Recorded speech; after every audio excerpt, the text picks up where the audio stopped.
Yeah, very good. We're ready. What's in it?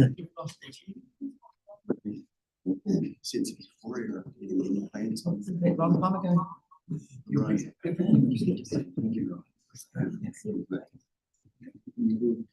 haven't ever had any control.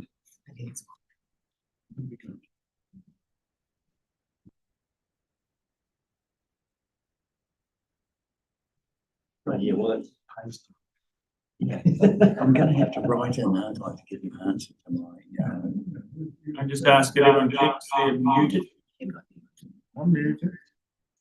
Don't growl at me, I'm now what I'm supposed to be doing. Coming out of your. Alistair? No, it's not me. No, you haven't got your X on What? I've got an X.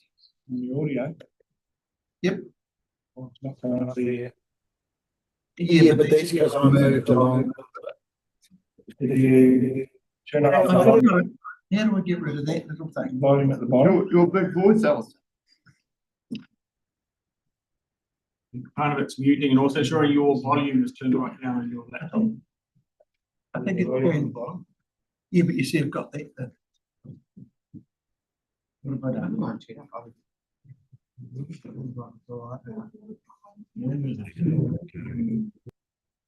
Oh, I had to go talking to you. Obviously not. No, sorry. My fault. I think we found the problem. We'll be right now. Won't be, it must have been Alistair, it's always his fault. It was. All right, everyone, welcome to today's workshop. Jeremy just stepped out to take a phone call. I'm assuming he's checking the share market. I'm making that up. This is a workshop continuing the effort to get on to work towards framing up long-term plans, different aspects of it. Are there any apologies? We need to register John Pemberton as apology. David. No, he said yesterday he couldn't come. He is an Apology. Apology. No, that yesterday. Any others that we need to? I'll move. And I was thinking, Second, in favour, please say aye. Aye. Against? Carried. We'll dive into it then. I'm assuming I'm safe to hand over to you, Marcus, at this point, to lead us through what you are hoping to achieve. Yes, thanks very much. And just before we jump into the LTP pieces, we have circulated this morning some draft submissions for a couple of pieces of legislation or a couple of bills that are closing or one bill and a couple other wee pieces that are closing in a few days. So one is our draft organisation submission on the Conservation Amendment Bill. So that closes on the 2nd of July, and we don't have an opportunity to get that past council in full form. So we'll take online feedback. So any comments or questions you've got over the content of that draft submission, bring that back. We've also got a Wallaby strategy review underway as well in the pack that's been circulated, and there's also a submission on the proposed national conservation plan as well. So there's 3 pieces there that are closing the next 10 days. Any feedback you've got, bring that through, that'll be great. But look, could I just make a comment regarding the Wallaby? In any information that's going out to the general population, we have to just really highlight the harsh penalties for introducing species, particularly pests like wallabies, into new country, just to highlight to potential or a hunter the potential for those penalties for liberating animals. So I think it'd be really worthwhile to do that. Thanks very much. And then moving into the workshop topic, what I've done is circulate a colourful one-pager with some good critical questions, critical thinking. So as you're working through, I guess, the long-term plan process, activity management planning, the topics today, if you're thinking around what could some good questions be, it's a good start to prompt some good discussion and some critical thinking on your behalves and our presenters' perspectives as well. So that's just an opportunity for you to think about the process. So we'll jump into the slide deck. So effectively, the purpose of today's workshop is to share some initial thinking and get your strategic direction on a number of issues. So we're working through 4 topics today: the transport, air, flood control and protection, and the biodiversity, biosecurity. So there's a fairly big slide deck, but we want to try and make sure that we're whizzing through it relatively quickly, because the goal is going to be listening to you as councillors provide your strategic direction on these area matters, so that we can take that strategic direction and feed that into our long-term plan process. The slide decks are quite wordy, so don't focus on trying to read the words. We will be providing them as part of a reading pack afterwards, so that they will form part of that process of being able to look and test and think about the different topic areas and some of the pressures and the direction set moving forward. As we go through. So we want your direction. We want to talk about what matters most to you as councillors, talk about potential trade-offs, but we're not actually making any decisions. It's more about just getting your direction, and the final sign-off will be further down the track. So we're developing up a piece of work that will come back soon. So I'll do a wee bit of a recap. We had a couple of slides last week. We talked about maritime and marine navigation last week. There are a few councillors away, so I'll do a bit of a recap, and then we'll get into the transport section and then work our way through the other pieces.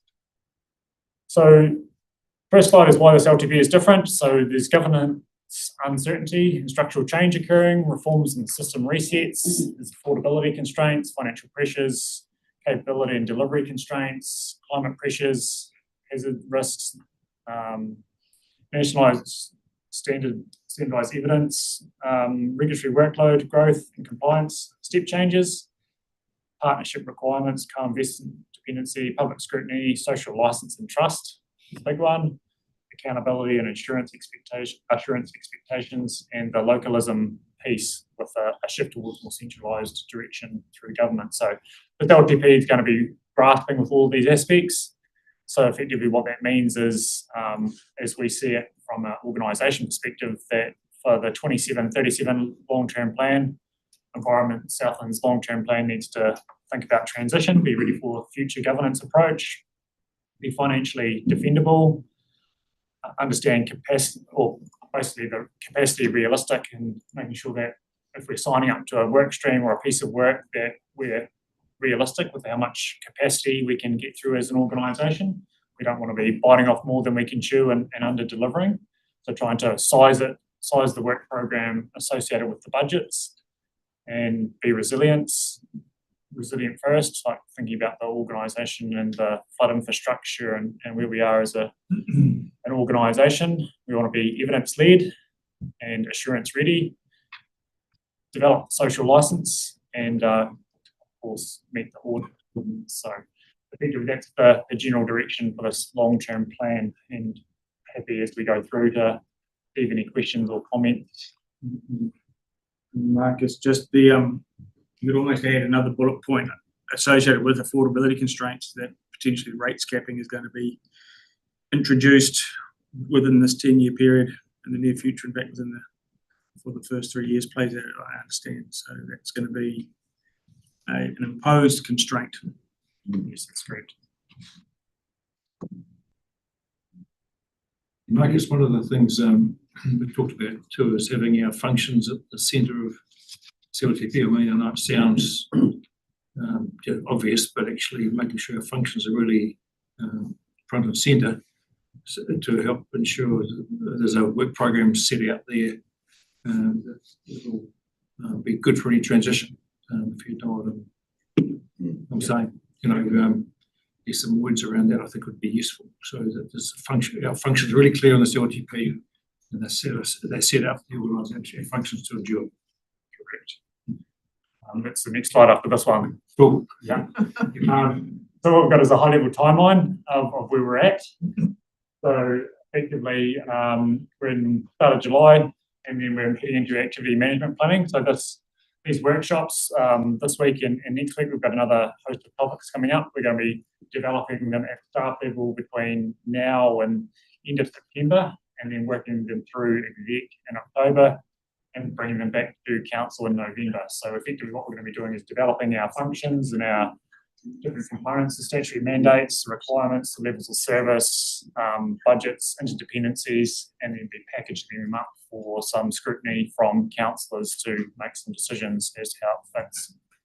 So asset management, bit of pre-engagement work going out, which we've talked about last week, and then there's more formal public engagement early new year, and effectively through the audit process, and by end of June we need to have a long-term plan signed off. Financial year starting 1 July 2027. So picking up on Rob's point around being really clear on functions, the proposed groups of activities for the 27-37 long-term plan are going to be three focus areas. So one's healthy environment, which captures the natural resources, including air, water, land, coast, biodiversity, biosecurity, and protecting and restoring and managing Southland's natural environment with our people to achieve those aspects. It's pretty similar to what we've currently got in our current long-term plan. Second one being resilient communities, supporting Southland's communities to adapt and thrive and stay connected, which covers our functions associated with flood protection control, natural hazards, emergency management, transportation, and navigation, maritime safety. The third one's the one right down the very bottom, which is the thriving region, which is a more internally focused processes that assist with the external delivery of healthy environment and resilient communities. So the three groups are almost identical to what we've currently got in our current long-term plan, with the exception that the second one there, resilient communities, is currently called safe and resilient communities, is the group we've created to. So picking up Rob's point around functions, the air, water, land, coast, biodiversity, biosecurity are all functions that we must deliver, and as well as the bullet points on the right-hand side there around flood protection and control, natural hazards and climate change, emergency management, transport, etc. Those are all functions. So as we get into these groups of activities and our activity management plans, we'll be honing in on these different components and being really clear what we take as an organisation to deliver those different pieces, and how the different departments across the organisation all support in with science and strategy and understanding operations and delivery and assurance to make sure they all mesh together. The Department of Internal Affairs has requested or required organisations to report back on these aspects so that they can get some clear benchmarking between different councils, so they can effectively rank, understand how much expenditure there is in, for example, transport. You can get all our councils in the same brackets, and then you can understand how much they're spending, what their performance targets are, where they're sitting, and how they're achieving. So we're gearing our levels, or we're gearing our groups of activities in our long-term plan to be able to be compliant with the Department of Internal Affairs approach, and be really clear and consistent as to what it takes and how much it costs and what the outputs are going to be with respect to these different components. Just one silly question. Change transitioning to a new system. Just explain that. Yes. So effectively, the five key components underneath that section is inherent in all of the pieces above. We need data and science, there's planning and regulatory function, there's engagement and education component, there's collaboration and advocacy, and then there's operations. So those are the functions that we need to make sure are achieving our requirements moving forward. And as we transition to a new system with local government, environmental management, climate change, all of those other factors that... So that's the new system. Yeah, we're just trying to work out where we need to be ready and agile as we move through our process. So making sure that we're not stuck in our old ways. We need to continue to look for efficiencies, be compliant with legislation, do the right thing at the right time, and use the best information and the tools we've got available to deliver our mandate.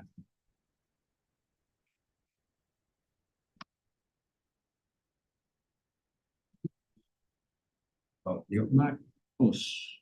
Yeah, sorry. Under resilient communities, Mark, is transport. So our transport functions are quite different to some other regional councils, so how will that reporting be reflected through to the IA? So effectively, it will recognise our arrangements. So we still need to capture and report on what we're doing and how the different arrangements work, which Leslie and Russ will be able to talk to in a few minutes. What our role is in transport and what the pressures are moving forward. So that's it. All right.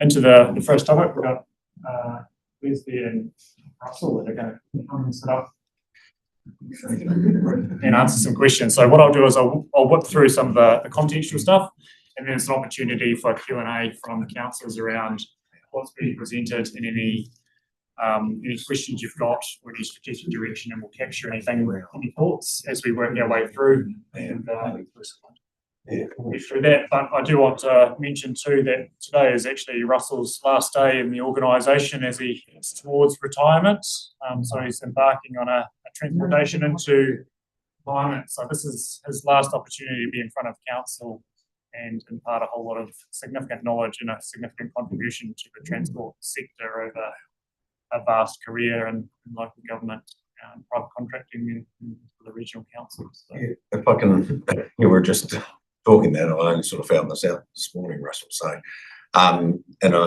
probably appropriate now, we're all the councils here to really thank you for your 17 years. I think you said there earlier on when I was handing to you. So, really appreciate all the work and you've done it. And I know that working in the transport committee, having a few drives up the road and discussing all the issues of the world, we head to the meeting and Phil probably enjoys it, and Alistair too these days. You've certainly brought a lot, the experience and knowledge of the transport systems and how to deal with all the people further up the food chain. It was a good learning curve for us, and you certainly supported us in those roles. So really, really want to thank you for the work you've done here. And as I said, you had the enjoyment of having two McPhails through your firm here, so had to put up with us. But yeah, and just wish you well in the next stage of your life or wherever you want to go. But we don't think you're going away too fast. Your knowledge is always keen to be kept down within access to it. Occasionally would be really good too. So yeah, I just want to put hands together and just thank you.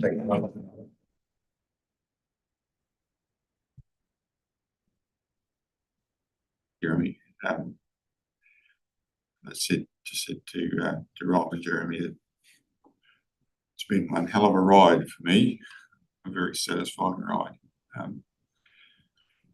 This organisation has given me opportunities that I really couldn't have dreamed of at a national level. And so if I've been able to have some influence at that level, and this organisation's benefited from that influence, I've conceited enough to think that it has. But certainly the opportunities that you have provided me with have been massive, and I appreciate it. I don't like to look at it as retiring. Actually, I've been talking about retiring for 7 or 8 or 9 years. The way I'm looking at it now is that I'm just going to become a full-time employee of the government. As such, I'm not going to be able to disclose my role and position, which means that in the background I could actually be a spy. Thank you for that. That's great. We've got one more job to do. Some questions and answers from councillors. So I'll work through these slides relatively quick. They will be circulated afterwards. They after a dual purpose. So effectively, there's two components to the transport for Environment Southland's role. So one's about transport infrastructure, and that's effectively the the things on the ground that enable people to move freight, enables people and freight to move efficiently and effectively. And the second component is the public transport aspects. And it's worth noting too that currently the regional council functions around public transport are currently transferred to Invercargill City Council, who run that bus service. So that's a bit of a distinction around how that sits. This activity matters because it connects communities, supports regional productivity, strengthens resilience, particularly around emergency services and those aspects, supports accessibility and inclusion for rural communities, and influences environmental outcomes. So around transport choices, emissions, land use integration, resilience planning, and provides, our role is also providing strategic regional voice in this space.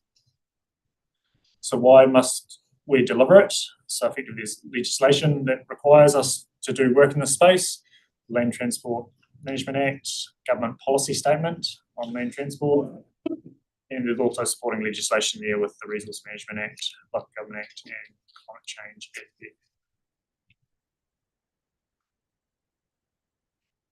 Act. So we've also got the regional, Otago Southland regional land transport plans. They're reviewed every 3 years, and they assist with setting priorities and funding application processes to support Otago and Southland.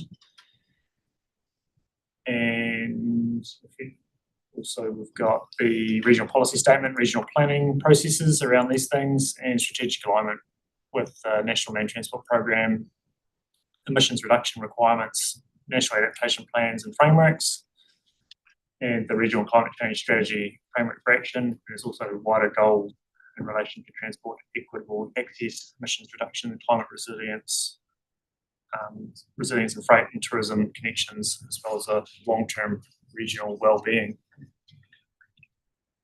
Go back. The non-negotiables. So effectively, we need, the regional council needs to appoint a transport committee as soon as practical following local government elections, approve submissions for a regional transport plan to the New Zealand Transport Agency after those processes, and ensure the regional transport committee prepares, consults and approves and regularly reviews the regional land transport plan for each 6-year regional land transport planning cycle, and ensure that the regional land transport plan is aligned with the government policy statement and LTMA requirements.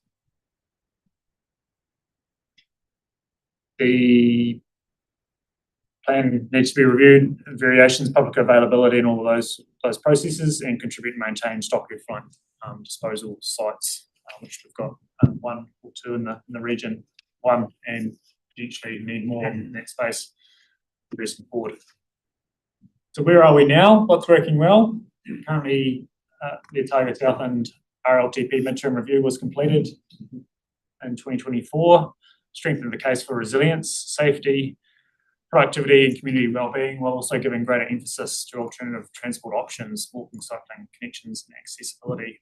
The combined Otago Southland RTC model has supported collaboration and improved the availability to advocate for regional transport priorities and accessing intergovernment funding. Environment Southland's role in regional planning, coordinating and influence is working well. Transport network is owned and operated by TAs and the Waikiwi, New Zealand Transport Agency, and the combined transport funding signalled in the 24 midterm review indicated about 100 or $495 million of spending in Southland moving forward. So what's not working well? Currently is limited direct control over transport delivery due to the ownership of the network being owned and operated by the agencies. There's a fragmented delivery system. So planning, funding, ownership, maintenance and delivery sits across multiple agencies.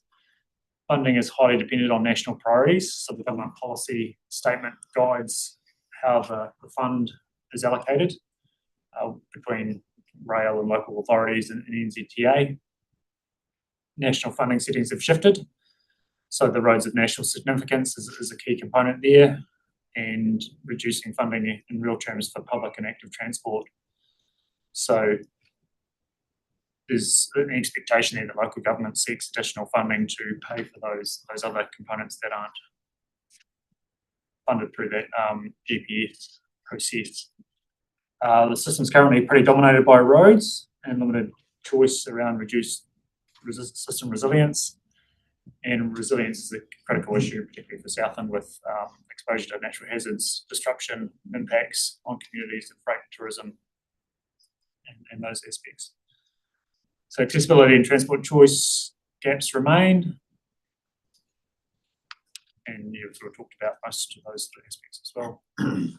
So moving forward, what's changing? So moving forward into this current long-term plan, from a political legal system, the revenue systems are looking to continue changing. The government policy statement 24-25 to 33-34 is now in effect, setting national priorities. And a new RLTP is expected to be delivered by 2027.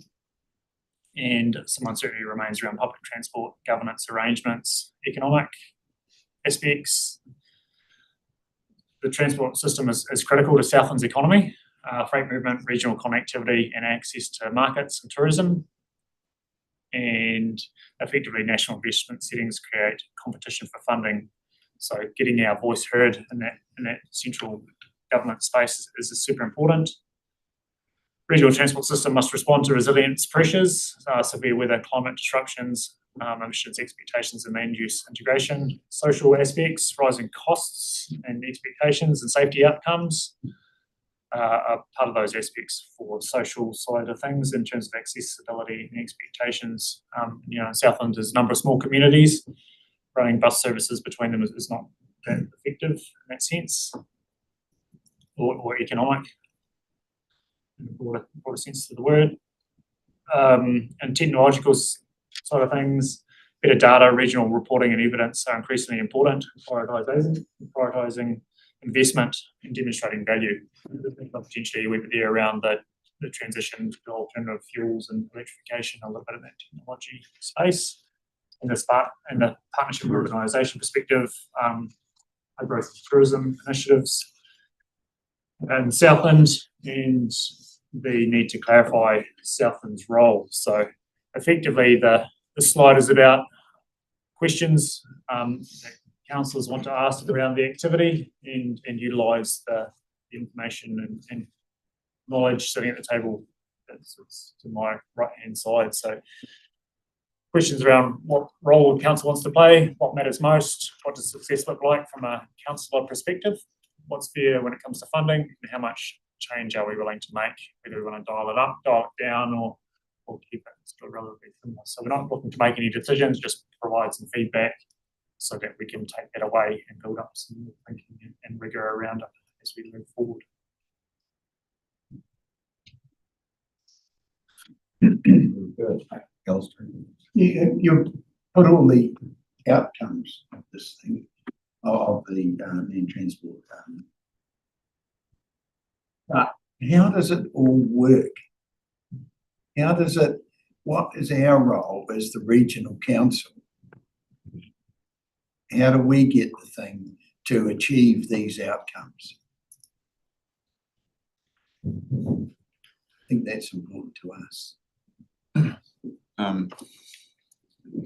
That it's important for the outcomes that you have in your long-term plan. In an ideal world, we'll set the framework for the discussions that the Regional Transport Committee had. So we've got a less than ideal planning framework where the regional land transport plan and the long-term plan and the government policy statement, and they are all components of that planning cycle, are almost horribly disconnected. For example, the GPS, sorry, I'll use acronyms, but they just roll out. I mean, the government policy statement that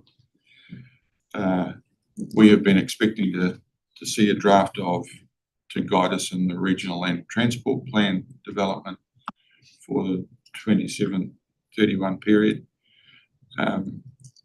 We've been expecting that to be out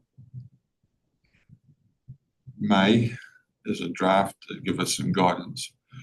We're now being told that it's possible we might see a draft before the election.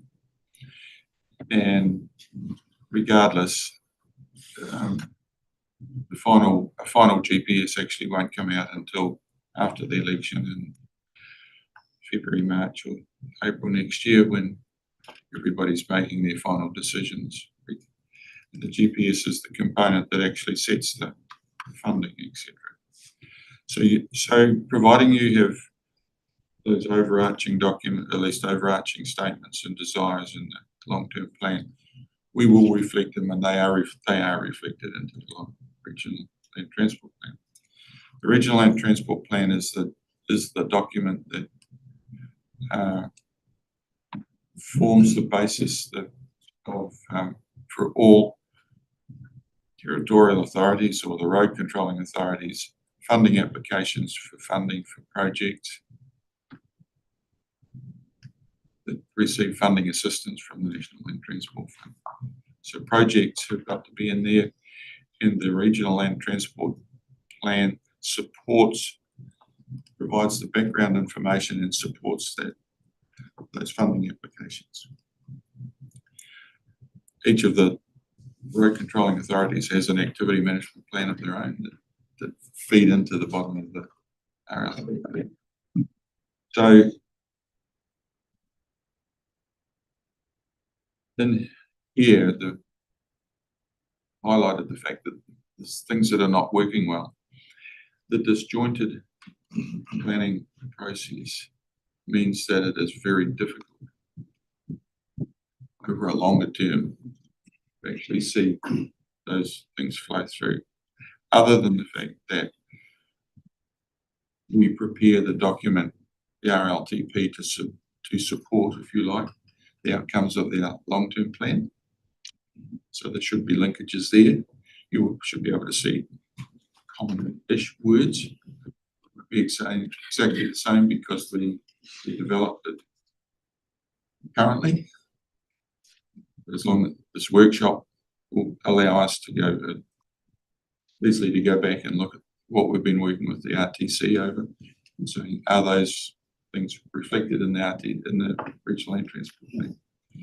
The regional land transport plan is then those high-level statements are taken down to the road controlling authorities and are used in their roading activity management plans. So there should be linkages all the way through. Direct word quotes, no, but themes and consistent approaches. I think one of the main issues, the elections too, don't help. Change of governments didn't help the last one, from what I remember. GPS and things. I got Eric Lundell, then John, sorry. Yeah, firstly, I'll just express my thanks to you too, Russell, for the time I spent on the Regional Transport Council. Valued input from you, so thank you for that. My question is, right, we have a regional long-term plan of what we need. Are there some more levers that we can pull? For example, one of the things that we have talked about on a few occasions is the need for more effluent disposal on stock trucks. And there's a few pressure points for that, for example, out of the Tiania Basin at this time of the year with movements of wintering stock, etc. So we'll put that in the plan, and not much seems to happen. Is there some more levers that we can pull to actually get some action on those things that we deem to be quite critical, even though we've got them in the plan? Thank you, Councillor Roy. One of the first things I did when I came to Environment Southland was get involved in stock effluent dumps. One of the last phone conversations I had yesterday, when I wasn't working, I might add, was about stock effluent dumps. We're on the same page. And I'm not sure that I'm going to get away that easily in my list. One, I don't believe, I believe going down the track of wanting more storage on trucks is not actually the answer, because that just takes away payload. However, and the state highway sector have assumed responsibility for the planning of stock effluent dump sites primarily on the state highway network. And I think you've heard a wee bit about the hiccup that happened there just recently, and I don't really need to go there at this stage. Suffice to say that the current processes are not going to deliver what you want in Southland. However, I believe that there are alternatives and that are available, may be available, that we can look at and investigate further. So I don't believe the state highway sector is going to deliver. Now, it's probably too early to go into any detail there, but it is going to be necessary for you to have provision of facilities to allow for effluent disposal from stocked cartage as part of your long-term plan. I wouldn't be suggesting at this stage dollars against it. By the time you get to talking about dollars, we might be able to put some dollars against it. They don't necessarily need to be huge, but at least to show that you are looking at it. And I think over the next 3 years, of the concepts that I've got in the back of my mind can come to fruition, we can do them a whole lot cheaper than $1.5 million a site that the state highways were talking about. All right. Leave the trail. Don't go away without leaving all the information. That's all I can say. Not the effluent trail. The Green Mile. Few of those. Yeah, sorry, my thoughts are not fully formed, so I might have to come back.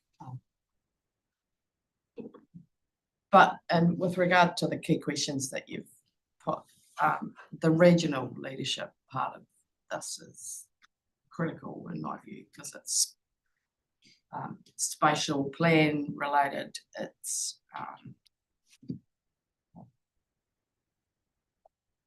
safety and, you know, resilience related. So I'm not sure whether I'm suggesting for number 5 that there is more or less, but I think it could be done differently, because there's the work that Great South are doing on economics and tourism, all of those things are critically linked to whether we can get people to and from places, people and goods to and from places. So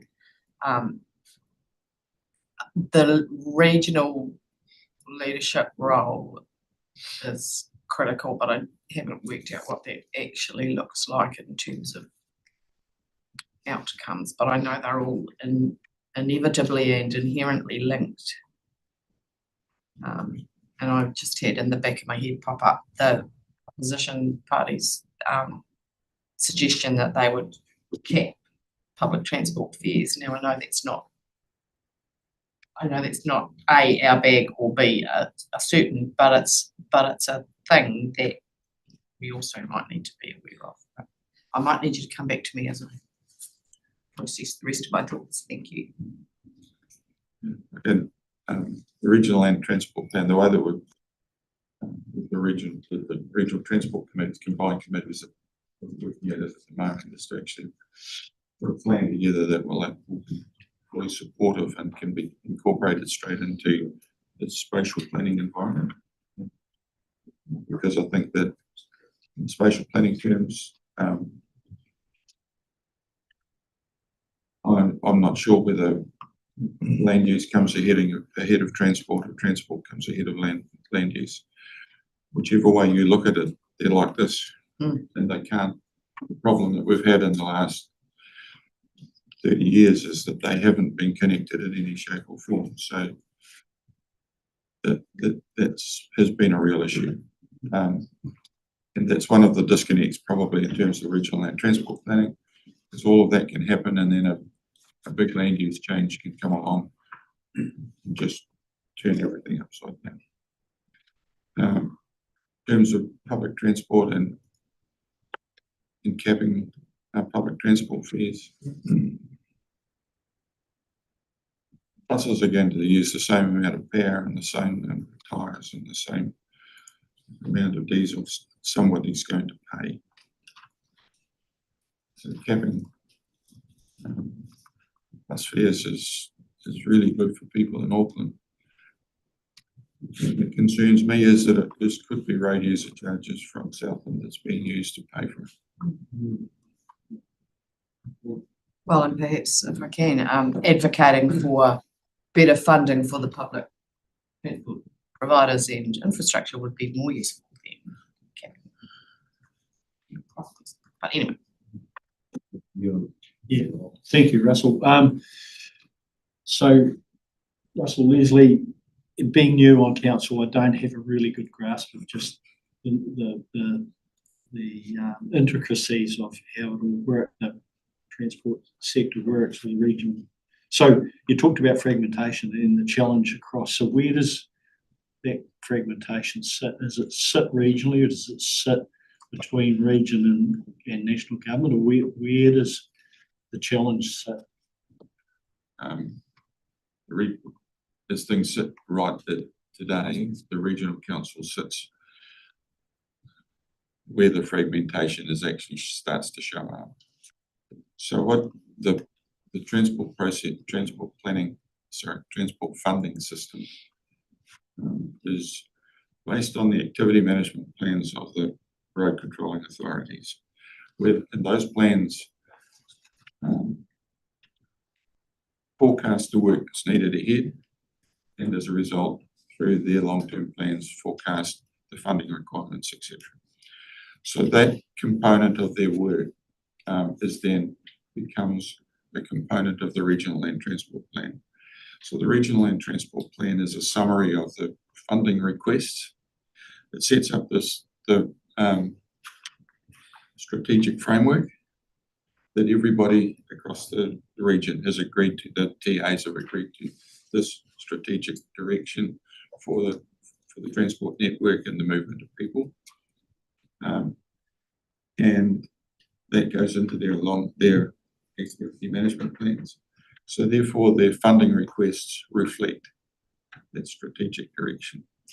So that's all put into the RLTP, and through the RLTP, they're submitted to NZTA for approval for this government share that comes from the National Land Transport Fund, which is your petrol tax, road user charges, licenses, etc. Now, the fragmentation comes about because 2/3 of the way through all of that process, we end up with a government policy statement. And the government policy statement includes some statements around the direction that government want. Theoretically, it's a 10-year plan, the government policy statement. However, it's issued every 3 years, so you know just how long-term the plan is. Funding is only allocated over a 3-year cycle. The government policy statement sets out the activity classes. Sorry if I'm getting into technical detail. No. Yep. The activity classes, and the activity classes are such things as maintenance and renewals, so the maintenance of the existing network, resealing, rehabilitations, etc. Small bridge replacements, and other sort of minor works. And so it sets out the national limit of funding from the NLTF, National Land Transport Fund, that can be spent in the activity class. Yep. They do the same thing for road improvements. So that's the more major projects, etc., right up to the ROMs. So each of the road controlling authorities will have some improvement projects above $5 million in rent figures for them to be individually looked at.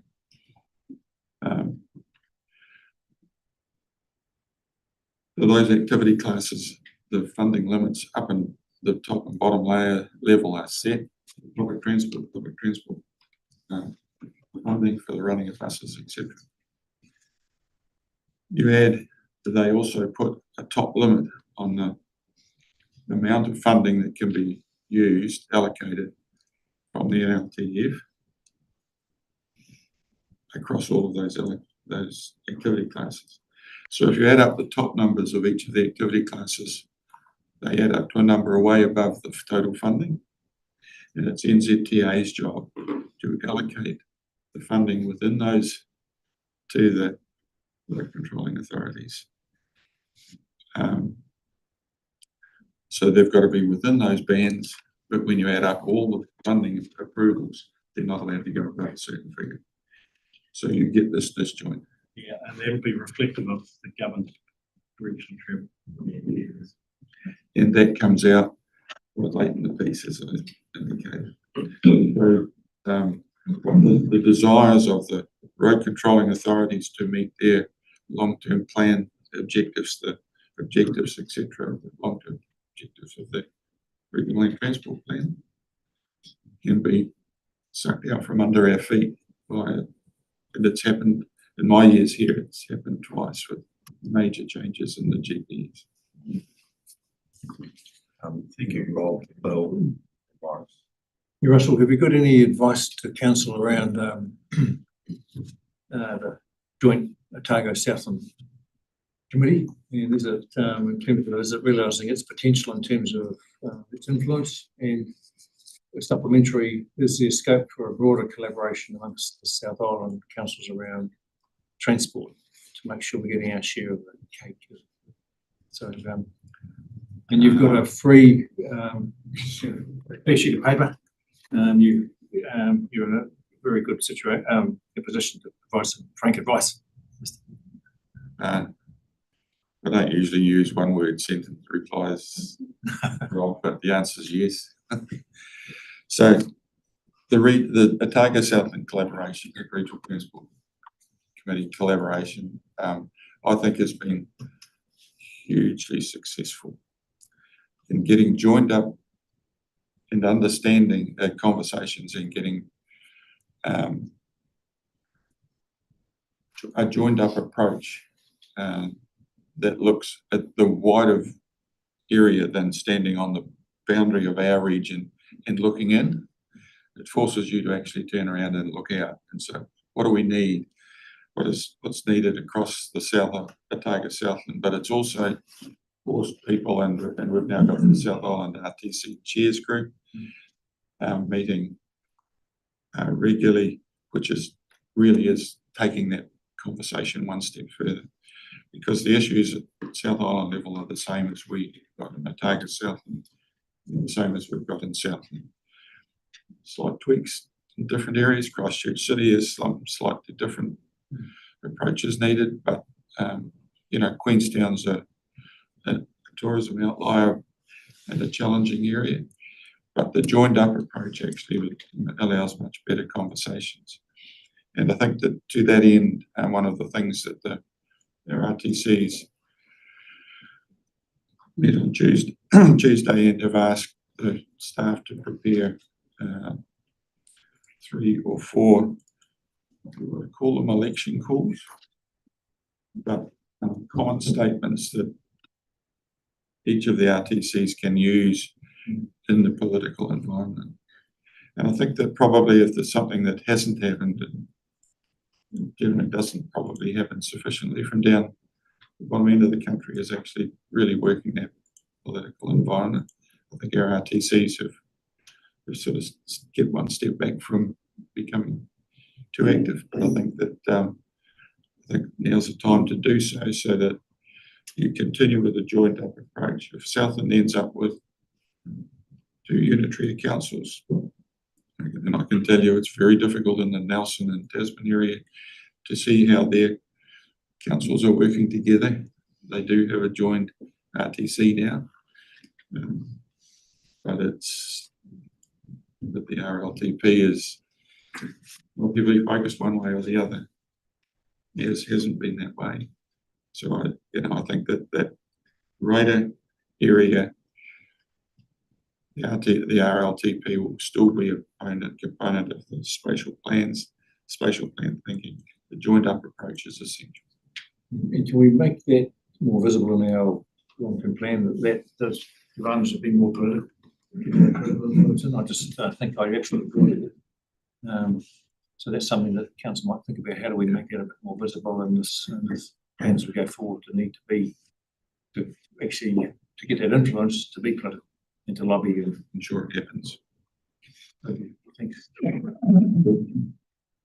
Yeah, thank you. The having come to this discussion with the meeting of Monday and Gore fresh on my mind in the review we did of the investment logic map for Otago and Southland Transport.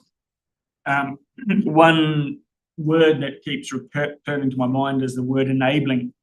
The fact that the transport network in and of itself is an enabler for a thriving Southland, a prosperous Southland, a resilient Southland.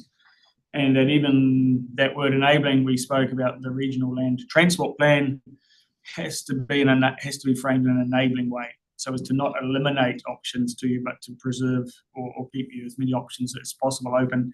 And I think I would look at the LTP in a similar vein and think that whatever we put in the LTP on regional transport needs to not diminish our freedom of choice in the future, but to enable choice where it becomes apparent that that's appropriate. I think our role will be, even through the amalgamation, whatever emerges, will remain a network or systems stewardship role, not just people who fund bridges and roads, but people who steward the system from now and into the future. So I think leadership is really important, and I think that perhaps even more specific within that is I'll use the term intelligence, understanding our network and understanding how it intersects with catchments, with communities, with the economy and businesses in Southland. So I think if I was to advocate for anything, above all other things, I would want to advocate for increased or investment in building increased intelligence and understanding of our networks. That way, when it comes to both managing our assets, we are intervening and getting the best return on our investment. And then the other thing is when we are advocating with our partners in Otago and with other South Island chairs, or directly on a Southland basis to government, we are advocating with a really sound evidence base to support our calls for what is going to be an increasingly contested funding pool in going forward. It's going to get harder, not easier. New Zealand is not going to have as much money at a regional level for transport as we've enjoyed in the past. Climate change is going to continue to drop unexpected costs on regions of New Zealand, could drop it on us. So that intelligence part, I think, is really, really crucial to us being able to undertake that stewardship role in the future. So I think you could probably say that it's not simply about moving people and freight. It's about making sure that the transport system is enabling for Southland's economy. And so success, in terms of what a success looked like in 2037, I don't think it's necessarily going to be measured by how many kilometres of road we've built or maintained or bridges replaced. I think it's going to be measured by the confidence of our communities, what confidence levels do they hold in our networks, and do they serve them safely, reliably, even under those increasing pressures of climate change and contested funding. So those would be my thoughts on what does success look like, is what is the levels of public confidence in our transport network system, and then what level of understanding is our level of understanding building in terms of our responsibilities for both stewarding and for advocating around that system. In terms of evidence, one of my parting gestures, if you like, has been to have a contract signed a small contract to update a transport model that was produced for Environment Southland years ago. It's a transport model that's based on land use, so it will be updated with the latest land uses. And it's based on export receipts dollars. And it puts a value on every road across the Southland network. So you can actually, you can look and say that State Highway 1, it includes the rail network, I might add, but obviously the rail network's an easy one, but you can actually look and say, what is the value of the rail network between Invercargill and Dunedin, for example, in terms of New Southland's productivity and export dollars? What's the value of product coming from a small backcountry road with a dairy farm at the end of it that aggregates up as it gets to the dairy factory or to the dairy factories? So the reason for doing that, and the reason you haven't seen too much of it in the past, is that yes, it was developed, but GIS at the time was actually at its limit at being able to demonstrate it. So we could actually get some maps with blobs on them, but that didn't say too much more than that. It was a good indicator. This update is actually going to turn that into a layer that will go straight into Southland Spatial Plan. So in terms of some evidence, you will be able to describe the Southland network in terms of its value in export dollars.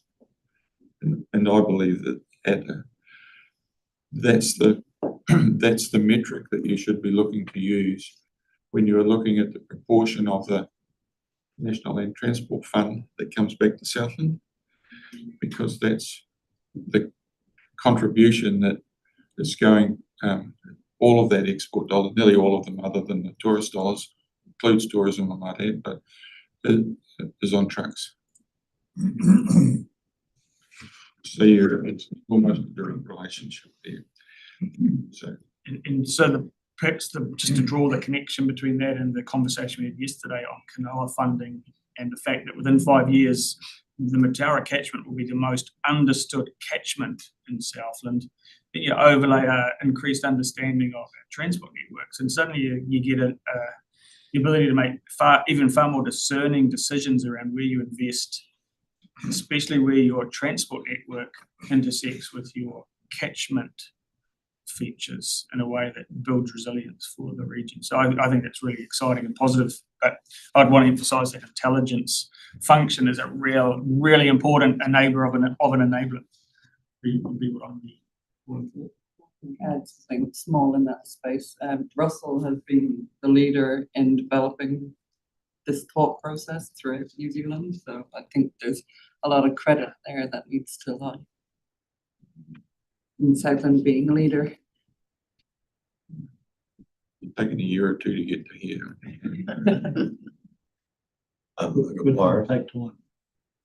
Yes, I have a couple of questions to ask, but that's very good, Russell. It sounds like, and I can think of a particular road where it would perhaps be upgraded, and this is the one up to Cattle Flat Station. Not only does it export a whole lot of sheep and beef from there, but it's also used by overseas anglers that go up there and go fishing. Having the last bit of the road sealed rather than having this dirt road would be We have great. the last discussion, we're gonna put a water up there anyway, so one need to road the roads. You've probably got a challenge to talk about Southland District about it. Not your funding. That was really my question. I wonder what the role of technology might be in the future to allow road users to communicate more easily with transport road management agencies to create or enhance efficiency and resolve problems. At the moment, I understand that some large companies, Fonterra, for example, on their milk tankers have little programs using Google Maps or something that enable them to go to wherever they want to go most efficiently, and they don't go too far. They go there in the most direct route. And You can use Google Maps, anybody can use Google Maps to do that, but it may not be that efficient. And I wonder whether there's a role for us in promoting technology that can improve more efficient use of the roads, identifying problems where they might occur, identifying bridges that are at risk of erosion from river processes, all those sorts of things. So that's a question that I don't know if you've been thinking about or not, but technology obviously is improving at a fantastic rate, and in the future, if there are ways that we can use that to improve, as I say, efficiency, reduce emissions, improve the experience of people, tourists, as well as the businesses on our roads, that could be something that we should perhaps think about.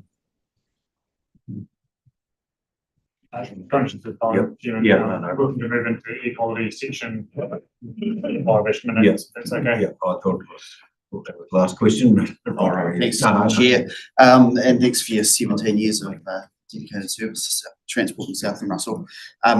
Couple of questions, if I could, put to you around what the greatest risks to Southland's transport network are that you see, and then if you know where they are, I guess, or if you can comment on how they're distributed across the region. Southland's network, they're nearly all flood risks. Really, the network is a stable network, if you like. It has sufficient capacity to absorb. I mean, there might be the odd little hotspot, but generally speaking, there are not capacity issues. So the risks to the movement of people are about flooding. And if you go and look at most of the road, at least at the rating activity management plans, you'll find that's where they're described. It's the appropriate place to describe them. Whether in the development of those plans, they spend enough time talking to the regional council about the specific flood risks at a particular site, I'm not sure. Southland District they know the value of their bridges. They know the small bridges that are at risk. They've got a huge small bridge replacement program. So, but I think that it's still around flooding, and it comes back to Councillor Rodway's comments about better use of data to be able to inform people of when there's issues. For example, there was I think it was a flooding event. It was a big flooding event that stopped people from coming from Queenstown down State Highway 1 to get to Invercargill, and those people were all diverted over through Alexandra and down through Race Junction, which was really, really quite good, apart from the fact that when you got stuck at Race Junction, the road was closed because it was flooded there, and people who then got diverted up towards Dunedin. And so, I'm not sure that, yes, using data, there's better ways of doing things. I think that it needs to be a more South Island wide conversation. It needs to be built at that level. EMS can do as much as they can do over here, but when it goes from one region into the next, it becomes even more problematic. I had a couple of other questions too. One was around what do we know about the level of unmet demand for public transport in the Southland region? Anecdotally, through my interaction with some of the rural communities in Western Southland, I'm hearing stories of people that are wanting access to transport from some of those towns to get to medical services, other education, employment related.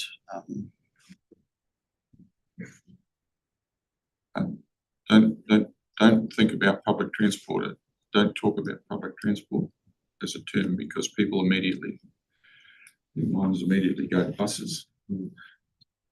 About transport options, and I think I think that the long-term plan needs to talk about transport options across Southland. it's highly undesirable, in my opinion, to be forcing older people who have been living in communities all their lives to have to relocate to Invercargill just because they've lost the ability to drive. But that's what's happening because people can't, they don't have an option. Now, what is the option? And I'm not, community transport vans and things are a possibility. So I think that there's a role for the regional council in looking at trying to understand what that unmet desire is and looking at options for the provision of something for those people so that the communities can retain cross-section of everybody. And it goes further than that into there's no good bus service, if you like, from Te Anau to Invercargill, Te Anau to Dunedin. Yes, intercity run bus services up and down the country, but if you're wanting to go from Christchurch to Queenstown, it's fine. If you're wanting to go Christchurch down the west coast, all good. Doesn't work with the bottom of the island. And then one final one, if I may, around the modelling, I guess, and understanding that we need multiple scenarios to feed evidence into the spatial planning process ahead. To what extent can those, I guess, accommodate the risks that we've seen recently through the kind of fuel supply situation, and how could they also consider, I guess, alternative modes of transport for some of our export commodities? So thinking particularly of the milk solids, are there alternative viable methods for transporting those from farm to processing locations than trucks? Undoubtedly, but they will probably be commercially driven rather than through the regional land transport planning process. But that's not to say that your long-term plan shouldn't have some sort of signals that says that that's a desirable outcome in the transport area, whether that be moving trucks onto hydrogen fuels, whatever. I think that use Councillor Morris's comment. I believe the word enabling is very important everywhere. Make sure that you don't close any gates. Allow people to come up with the alternative solutions, consider them, and let their community benefit. Yeah, just very quickly, and the danger, of course, of following Councillor Morrison is that it sounds like I haven't had an independent thought of my own. I can assure you that I've written data several times in my notes. So yeah, as far as the LTP funding considerations for us, I also think that the research, data intelligence, whatever you want to call it, would be something that we should be prioritising, because there are many things that we don't know, as you just said, not the least of which is alternative transport options, active transport within the towns and cities, connecting the towns and cities, and the comms network connections to the roading network are something that I haven't necessarily got in my head. So that'll be important for us to have that layer of within the transport network layer of the spatial planning. So just wanted to reinforce that, I think there's a really important need for us to invest in some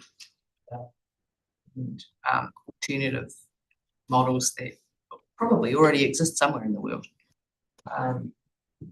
Yeah, we'll leave it at that. Yeah, if I could, quick there, but I was just going to, don't ask for a comment.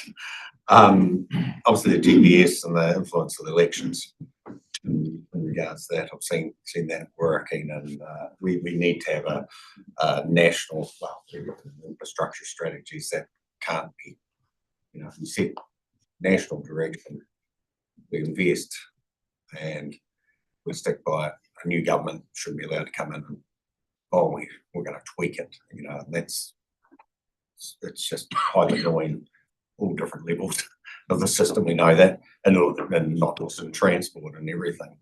And the other one is, what was I going to say? I mean, Southland's unique in its, we don't have enough ratepayers here, we don't, large roading networks, huge export. You know, we're a powerhouse in the economy from an export percentage versus our rating ability. So the modelling you're indicating is probably quite really important because that counts to the government getting products to the ports, so to speak. So those things, we've got those uniqueness things down here that are, and public transports again, don't have that population base to really probably have a good publicly funded system. So yeah, so I'm not saying you can't have it, but it's just we have all those different issues that are the problems we live in. But look, I'll leave it at that. That's the only comment I want to make. And we'll, that's all right, Mark. Perfect. Thanks very much. Thank you, Russell. For all that. That's all. Thank you, guys. Bye-bye. For now. So all of those themes that we've raised, here's caught them on the board. So we will be addressing those when you see this activity come back to you for some further conversation and decision. We've captured all of that. Next one we're going to move into is the quality space. Hey, Max, can we have a quick follow? Sorry, I know I'm pushing your time. Yep. We've got yeah, sorry. You're doing your schedule. We might go and grab a quick cuppa or whatever. Or whatever next preach leads and only 5 minutes. Oh, you can't leave. Sorry about that, Max. Yeah, we're still waiting for the NETEC. 10 years we've been waiting. Oh, Environmental standards on air quality, still waiting. no, right, the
We're all good. We'll get back into this, guys. Keep moving.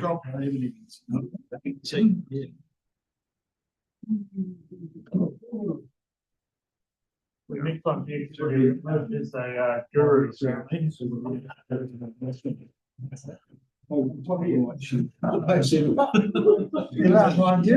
He hasn't got there. The next one's equality, so we'll work to we'll work through this one. So yeah, what does it matter? So clean air is essential for our health, our well-being, equity, and our livable Southland. So it matters because it protects human health, reduces harm for vulnerable people, including tauriki and kamakua, and those with respiratory and cardiovascular conditions, and particularly the lower income households that are in those sort of places and spaces. Supports warm and healthy homes, protects local amenity like environmental well-being by managing smoke, odour, dust, and other discharges to air, and also supports well-being with the tonga and protecting cultural value and life force in the environment. Why we must deliver it? So I think there's some legislative requirements around air, including the Resource Management Act, and there's a national environmental standard for air quality that sets mandatory limits for pollutants, which is PM10, PM 2.5, and nitrogen dioxide. So PM is particle matter, is the measurement. So it's a micrometer. It's measured in PM 2.5, for example, is about 30 times thinner than a human hair. So it's very thin particulate and easily mobilised through the lungs and into the bloodstream. So those are some of the requirements that are set at that national limit to limit how much small particulate there is floating around, which then causes issues in lungs and into bloodstream. So then in the regional sense, you've got the regional policy statement and the regional air plan 2016. So that's now 10 years old and effectively by legislation needs a review. Supporting legislation, we've got Local Government Act, plantation forestry around discharges for burning, that sort of thing, Climate Response Act and National Policy Statement, greenhouse gas emissions, process heat. So why we must deliver it? There's some strategic alignment in this space. There's public health evidence, National Environmental Reporting Framework, the World Health Organization, Air Quality Guidelines, Te Ao Māori, Mataranga Māori frameworks, and there's also the climate, housing, transport, and health systems around how air supports and interacts with those different components around industrial process heat and climate mitigation and adaptation. So what we must deliver, the non-negotiables, we need to give effect to the national environmental standards for air qualities, so ensure we're reducing pollutant levels to meet the national limits, and maintain and apply regional planning provisions for discharges to air through the regional air plan and related planning work, monitor air quality where breaches are likely and known, and utilise tools such as air sheds and air spaces, monitor and report the state of the environment, give public notices when we're exceeding, and apply resource consents, compliance, investigation, enforcement functions as per our statutory duties in space. So what's working well? Where are we now? We've got core monitoring and reporting functions are in place with PM10 and Invercargill and Gore through the council highway channels. Recently issued results show some improvements. So 2 of 3 issues were compliant last winter with 1 PM10 exceedance in Invercargill and 0 in Gore, but there may have been other factors in place, such as more windy days, which may have stopped some of those cold sinks holding some of that particulate in place. We've got existing program levers, utilising public information, Antino, Breathe Easy, a whole lot of communication campaigns to assist with managing air quality. There's an established regulatory platform for non-domestic discharges, including consenting compliance, investigation functions. So it's not entirely focused on domestic heating. There are other factors that play there as well. So what's not working well? Air pollution remains a significant public health issue. Winter air quality risks persist. Predominantly in wintertime in Invercargill and Gore, there's spikes regularly around those PM10s. Last year seemed to be an exception, lower spikes. Home heating remains the main local driver for urban winter air pollution, and that's predominantly from smoke from domestic fires. Coal has historically been a popular fuel source and still remains in a few areas. Regional air plan has not been updated since 2016, so there's a bit of a gap there. It's now due for a review. Slow transition to cleaner home heating is one of the issues. Affordability, older housing stock are some of those barriers. Behaviour change is difficult and uneven, and data and coverage gaps remain, so we don't have a whole lot of monitoring equipment across the whole of the cities and the region. There's other areas, for example, where Te Anau and other locations that potentially could be exceeding, but we haven't got monitoring data and the gaps associated with that. So what's changing? Increasing pressure to better manage finer particulate matter, so that PM 2.5, that really fine particulate. There's greenhouse gas emissions from industrial process heat are coming into force. From an economic perspective, national cost of air pollution is substantial. Affordability pressures affect both households and councils. Impacts from nitrogen dioxide, primarily from vehicle emissions. More work undertaken in that space, and it's looking more significant around the health effects of that. And air quality outcomes increasingly connected with climate, industrial, process heat, transport emission, household choices, problems. Environmental side of things, winter particulate remains a primary problem in Gore and Invercargill.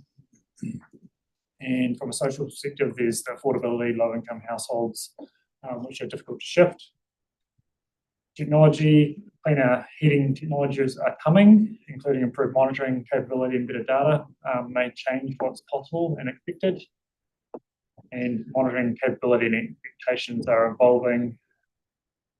In a partnership organisation perspective, air quality spans multiple public policy systems, and there's pressure to move from a narrow compliance team to a more integrated leadership advocacy role to collaborate better. So what does this mean for the long-term plan? And to hear from councillors as to what role do we want to play in terms of our regional leadership perspective or in our statutory functions, what matters most, what priority could look like, what does success look like from a councillor perspective, what's fair when it comes to funding, how much change are we willing to make, do we want to dial up, dial down, or keep the same? So keen to hear from councillors as to their views and perspectives on our role.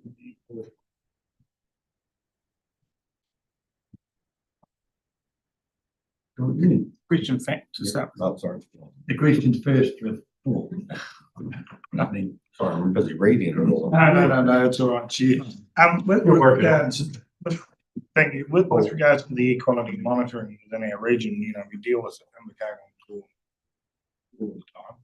They're fixed, and we have temporary sites in 3 others, Mataura and Te Anau being.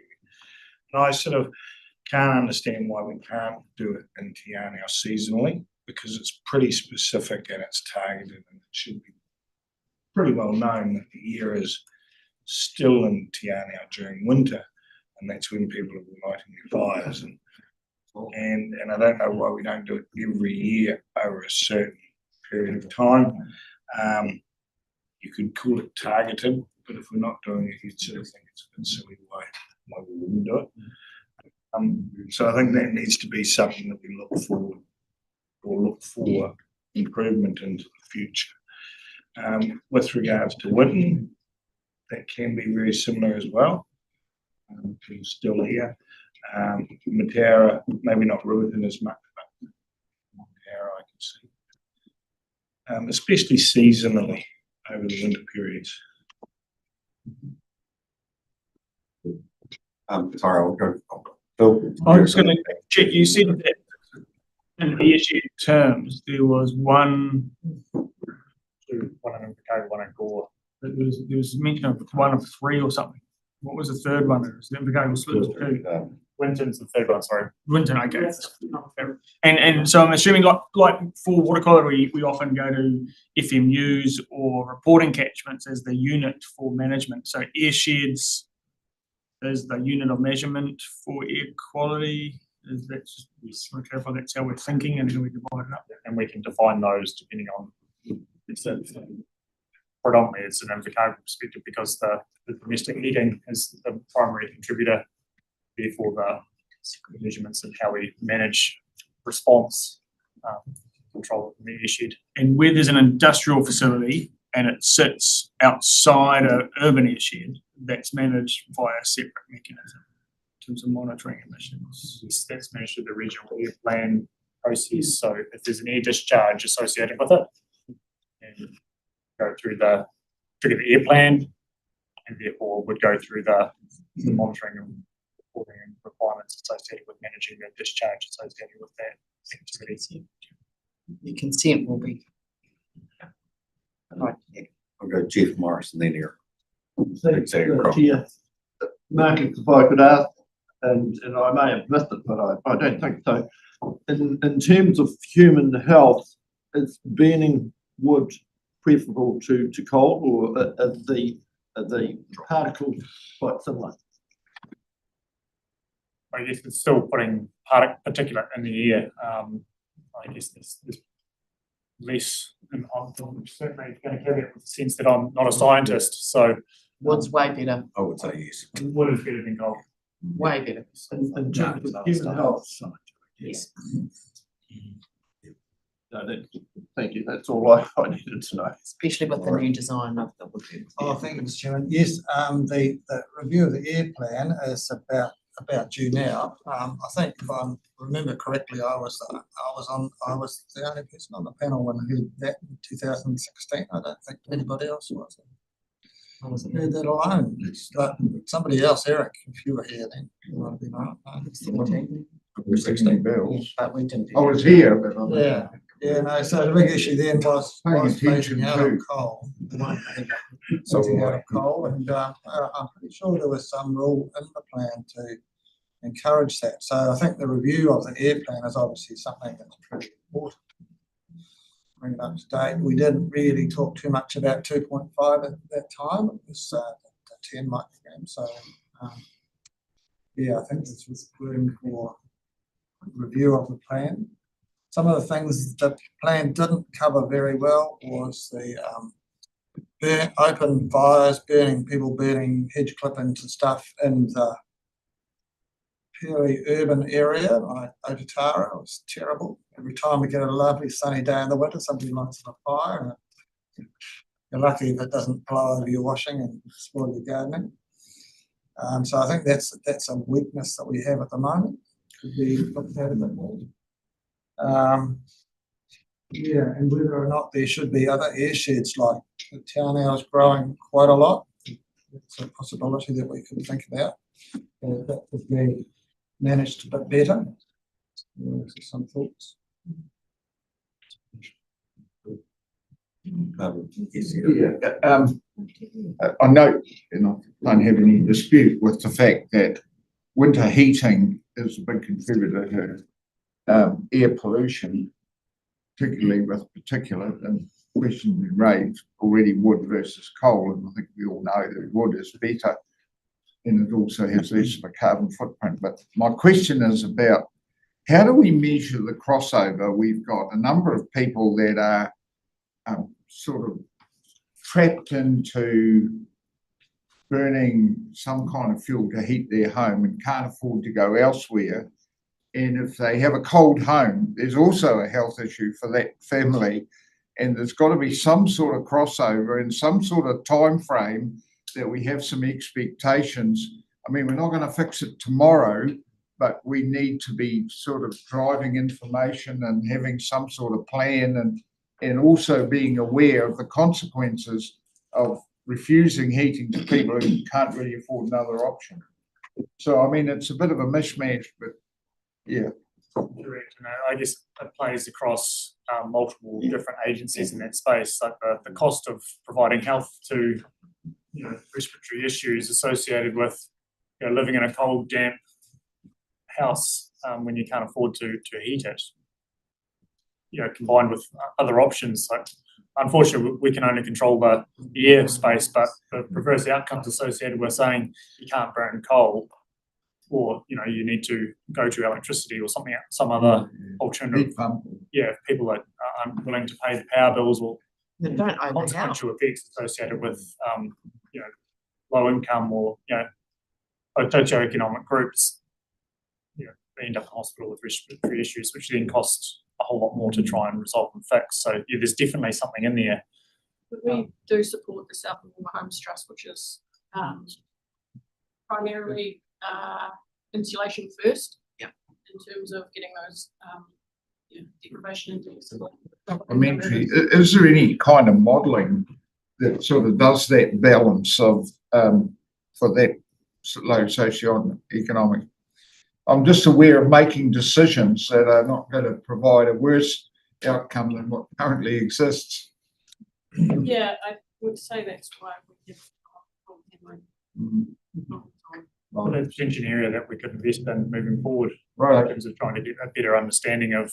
Right. We try and do a lot of public education in this space as well. Yep, I'll go to Lyndall. Thanks. Let's start. I'm going to dispute just a little bit your comments about domestic heating being the main contributor in Invercargill, because I remember looking at the live mapping a couple of years ago, and actually the worst hotspots were the main intersections where the industrial transport, for want of a better word, were idling, like at McDonald's corner, for example. Those spots were actually some of the highest readings in real time. So this conversation is partially linked to the previous conversation about transport. So just want to say that out loud when we're thinking about what we're going to invest in LTP terms. We've been waiting for 10 years for the NESAC to update itself to 2.5, and in some ways I'm quite grateful they haven't, because 2.5 makes it even harder to do what we're doing. The air sheds also something that we need to think about, and to Paul's point, in the spatial plan as well, because urban growth is meaning that now from my place over there is a whole lot of development. There's the Donovan, Bainfield Road, new development there. There's Invercargill. There are still people booting their blooming cuttings over there as well. So in terms of the LTP, something that we're going to have to consider when we do the air plan is the air sheds, how we set them, what the limits are, where we're going to put them. But if we put in a new air shed, we've got to also provide the funding for the monitoring and maintenance and surveillance, etc. So just in that urban growth space, need to be mindful. And it's just not so simple as saying, no, you can't have a burner, as Councillor Roy says. So it's not just fires though, it's transport. Thank you. Ewan, did you have a question? Or did I see your finger well, way earlier? Probably followed on from Lyndall's point around the 2.5 particular. So how likely is that to be stepped up as a priority? As far as I understand it, there's still body work occurring in that science space around the impacts. So there's potentially some shifts, like as Councillor Ludlow was indicating, there has been some conversations for some time talking about changing the metrics. Is it come across yet? But I understand the World Health Organization is in space too, so trying to provide that world perspective which we would then cascade out of in a national sense. Well, I suppose the context is that might bring decide the direction of travel around, or part of some of our direction. Please. Roger, Paul, John, just tell me where I'm heading. I mean, the reality there is that the smaller particles are worse for people's health, so. Yeah. I guess in the interest of our ratepayers' well-being, we have an interest in seeing less air pollution period, and particularly less small particulate matter in the air where there's lots of people living. I think a lot of what I was going to touch on has been kind of covered, so I won't go back over it, but the contribution to the health department has to just more of an understanding on what what covers, how that works. I guess it speaks a little bit to the effectiveness of the plan. And I was just looking at the series of dates around burner replacement, etc., and also thinking around how much resource the council is making available to urban ratepayers to support, as Eric was referring to, the transition to alternative energy sources, and whether we need to think about doing more there, whether a ratepayer assistance scheme might be a useful tool. Just stopped it. We did have that. That's what I was To gonna continue ask. with. Just pulled the pin. Thanks, Paul, John. Yeah, just going back to the monitoring within Te Anau. It's something that I understand a wee bit with regards to our wider Southland area. The air sheds of Invercargill and Gore, the regulations are different than the regulations for installing multi-fuels in Te Anau. We can still install multi-fuel burners and new builds in Te Anau, but we can't in Gore and Invercargill because of certain air sheds. It sort of confuses me that we have such a double standard of regulations within a region, and especially when we're included, it's the ES part of this, and the TA is also included. And obviously they've come to that conclusion regulatory wise through monitoring and health and everything else, but then don't go and monitor anywhere else and the rules are changed or different, which seems a wee bit odd to me. It's a message that's been sent out around Southland for quite a number of years that we can't have multi-fuels, but in actual fact, you can everywhere else except for Gore and Invercargill. Yeah, potentially that's something we could take them through the revised air plan of, putting regulatory requirements around domestic heating to pick up that point. We do have some confused looks there.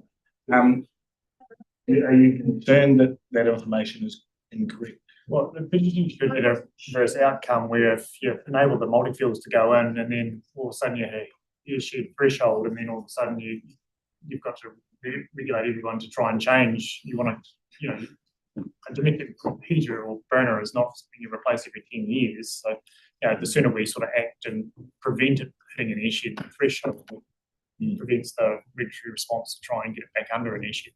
So there's a little bit of chicken and egg there that potentially could deal with. Is there equal issue in supplementary to that, Chair? I'm just talking. I'm just trying to qualify just a second. Is there a quality issue in I town? don't think we're triggering thresholds.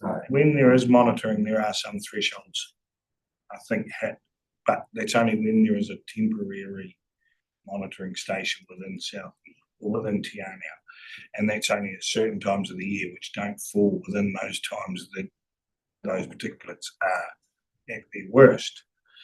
But what we've also found over the years is that as the rules have been double standard for Southland over the last decade or more, the quality of the coal that we can purchase has diminished immensely. So the particulates are worse now than they were 10, 15 years ago, because 20 years ago, because we quite like coal, higher burning coal, and at the moment we are getting very poor quality. So there's a big issue here as well. But maybe that's something that we can deal with as a regional council involved with other TAs as well. John. Thank you. Yeah, just speak to Roger and Eric's points, and you just wonder about, are we, if you're going to deal with it, just come out with a rule, but you've got to bring a solution, and every reaction is a reaction. Yes, and if we say like no more burners going forward, heat pumps, whatever, we need to look back and look at when there's been challenges around power supply in the 96 event down here and the 92 in Canterbury. Why we're not looking at the healthy homes and cross-agency support to build something where we will work with you on a heat pump and a solar system of some description to build resilience, because that's my biggest worry is we make change and we have a grid failure through adverse weather effects, and then we have a major issue on people's health. So I think there's some simple solutions here, but it'll take some pretty bold discussions and wanting to actually shift the dial. And no different to funding for environment for Thriving South and with wetlands for water quality in the rural community of Koshio. I think we just need to look at our model different and make decisions. Are we doing this or are we not? Let's not pussyfoot around. Let's get on with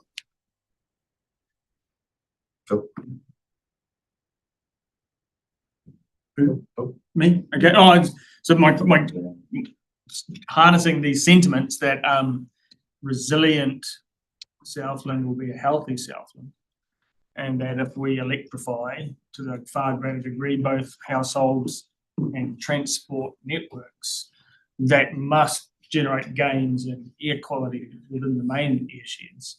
I guess my question would be, what's available to us as a council to recognise and encourage household investments that reduce future public costs?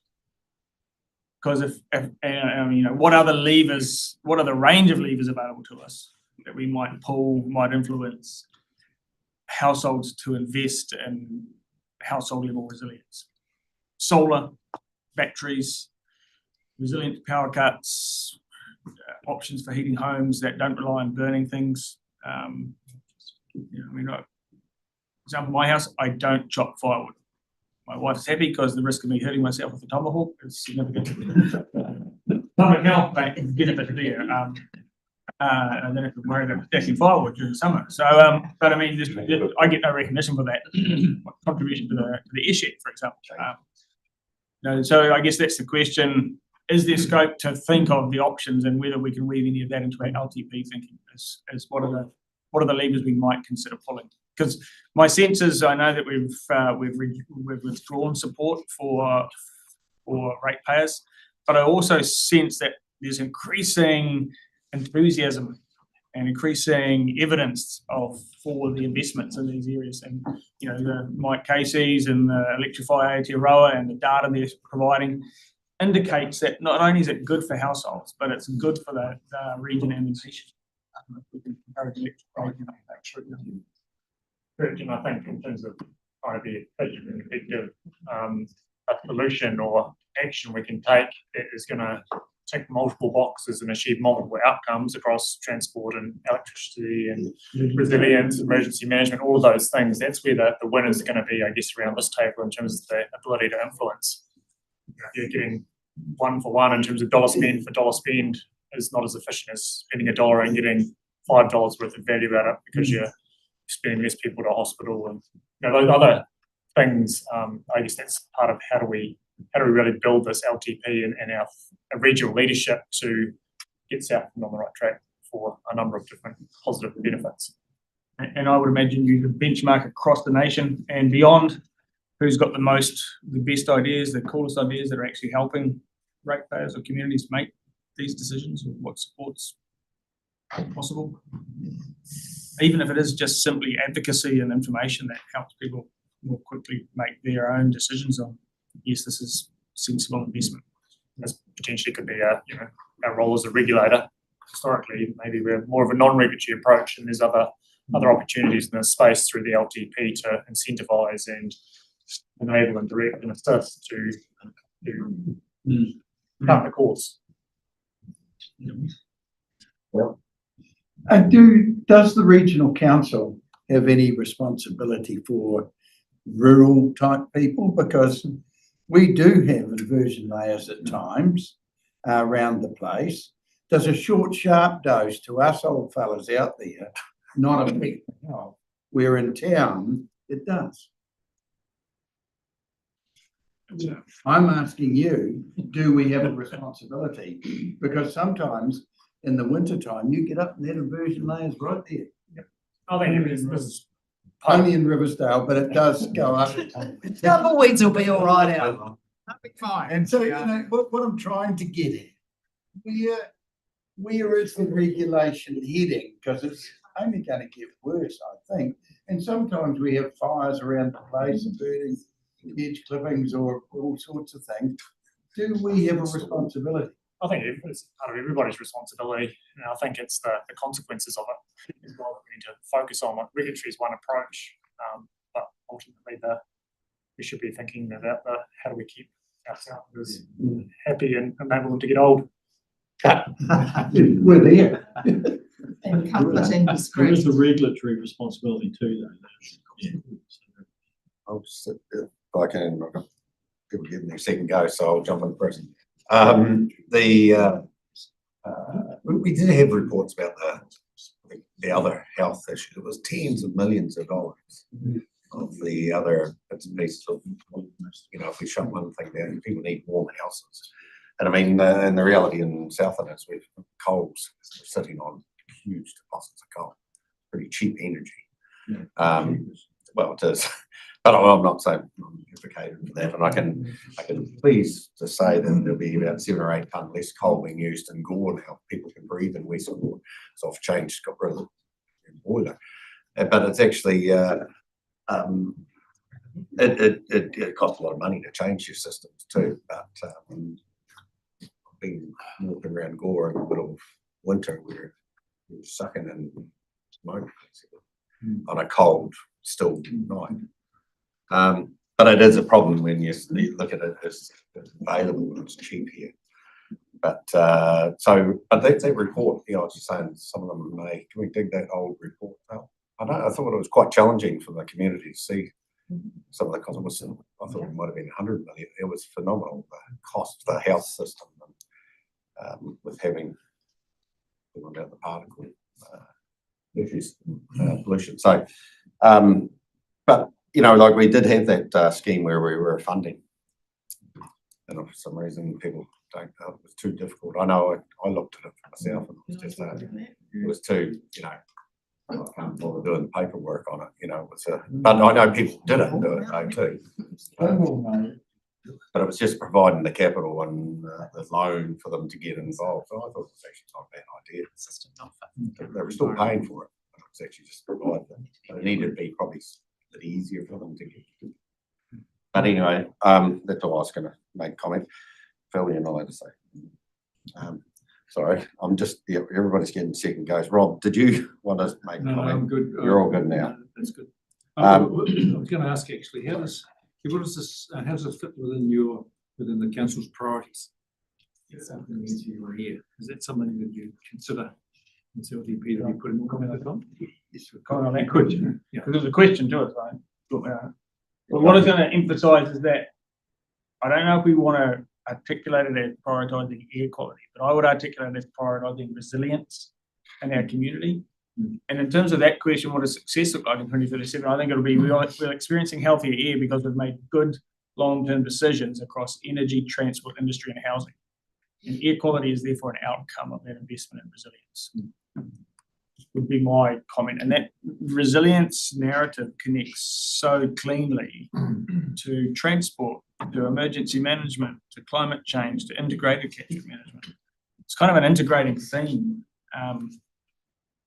In my mind, would be that. So I would de-emphasise air quality. I would emphasise resilience for the region. Okay, I've got Marcus. I see you looking up at the clock, and the second goes on Lynn, Jeff, Roger, and Morris. So, eh? Oh, sorry, You go I first, haven't had a Ben. go. Oh, sorry, Jeff. Well, you get first. Then, sorry. Look, just a quick comment, and Sorry.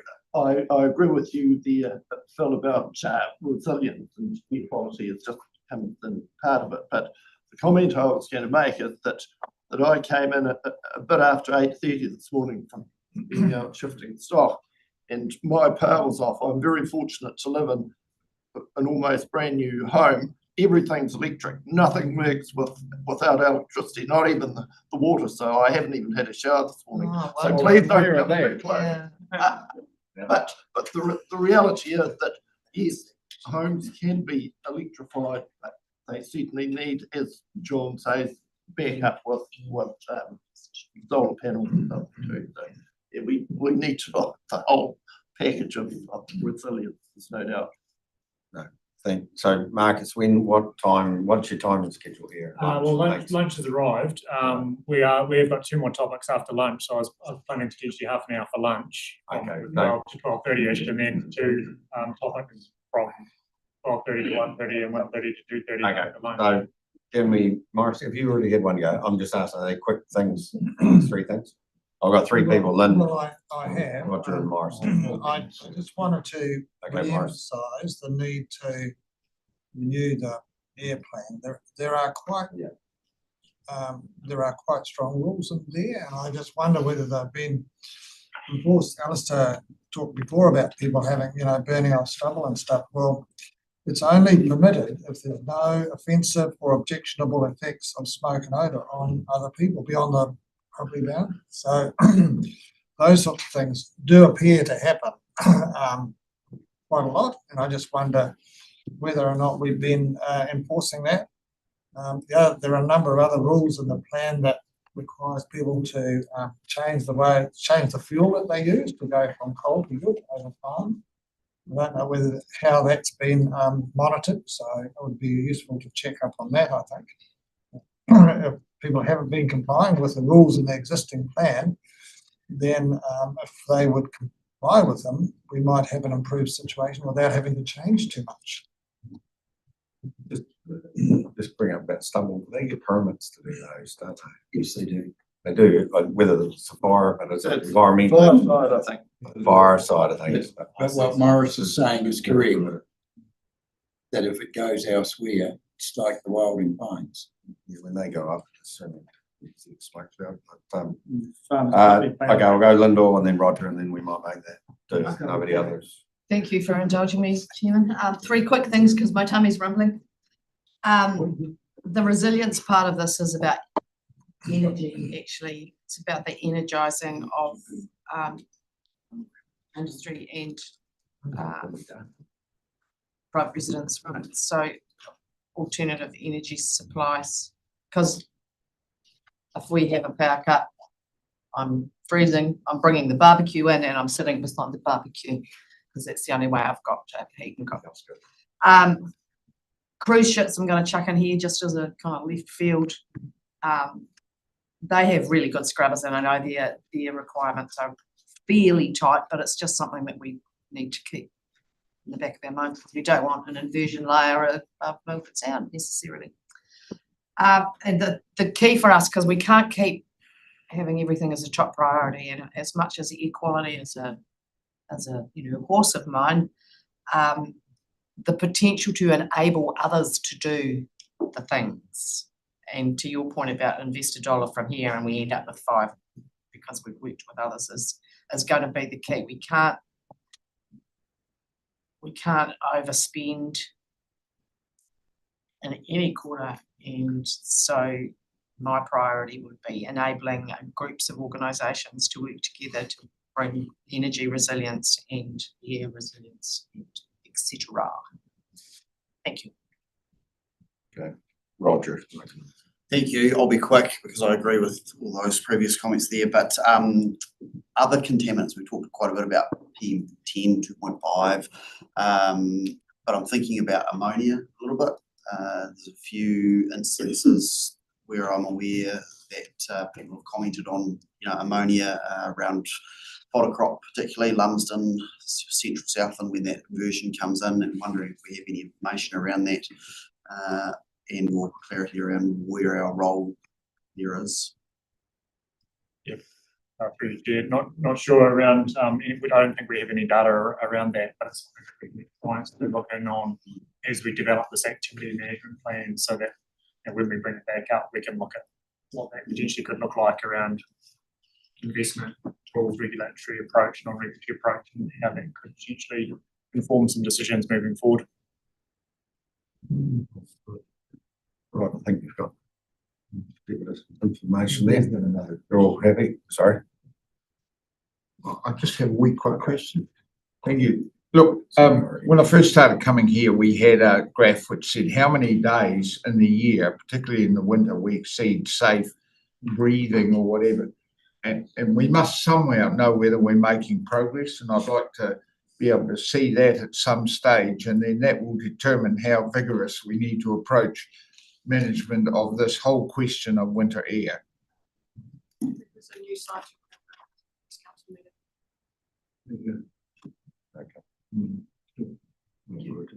Right, we'll pull up in there, and so 12:30 we'll be back here. Yeah, thank you very much.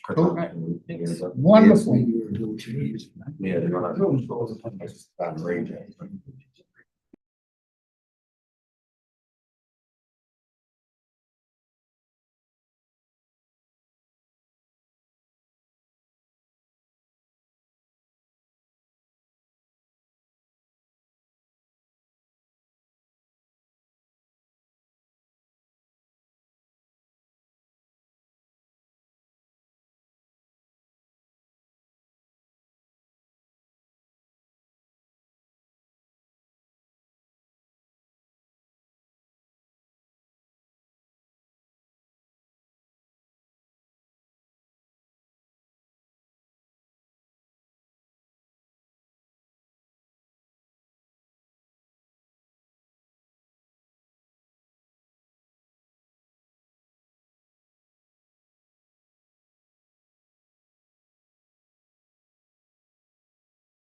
They're not. Yeah, Well, going in. Okay. Back in a minute, she said. All right, cool. We already know what's up us, so there might be a main phone call, but we'll. yeah. Australia.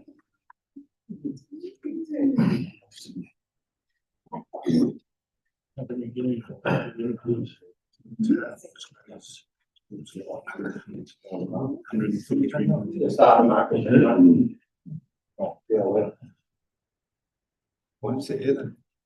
All right, we'll get ourselves underway with the flood protection and control conversation.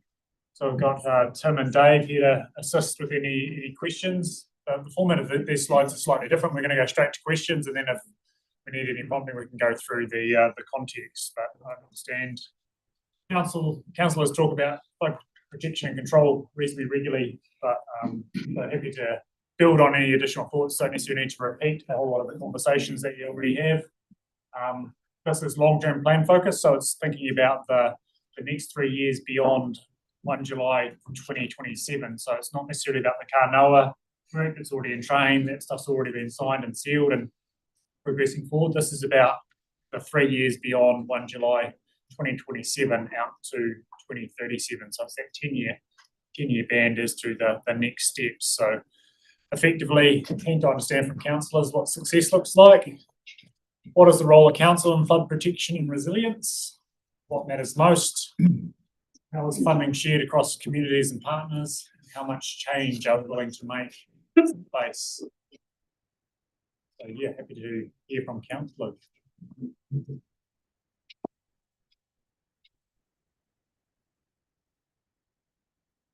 Okay.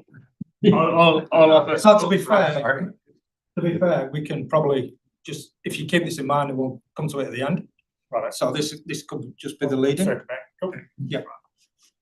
Okay, so why this matters, protects homes and lives, supports our $9 billion economy, keeps critical lifelines running, reduces long-term costs, and supports land and water stewardship. So why we must Just on that, can we go back to that last slide? You know, success actually doesn't get a lot of publicity in this space, but failure certainly does. And so I think we need to keep the risk profile, and certainly the legislation is going more to that risk profile. So we've done a really good job here in Southland to date. And so we're not the front page of the paper, but I'll tell you what, one day when it does fail, that, you know, people don't give you a good pat on the back for not flooding their properties, but they certainly hear it. So I think it's worthwhile thinking about that risk profile and the increasing risk profile. Yeah, certainly when the, you know, floods in Gore, people standing on the flood bank didn't realise there was a flood bank there.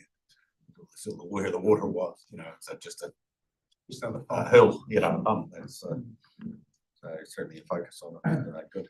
So this one talks to the core legislation. So there's a number of acts that exist that require Environment Southland to act in this space. And there's also the regional planning as well, with the flood control and drainage management bylaw and the regional policy statement and regional plans that all articulate why we are in this space and what we need to do. I'm not going to dwell too much. It should be pretty well known around the council table.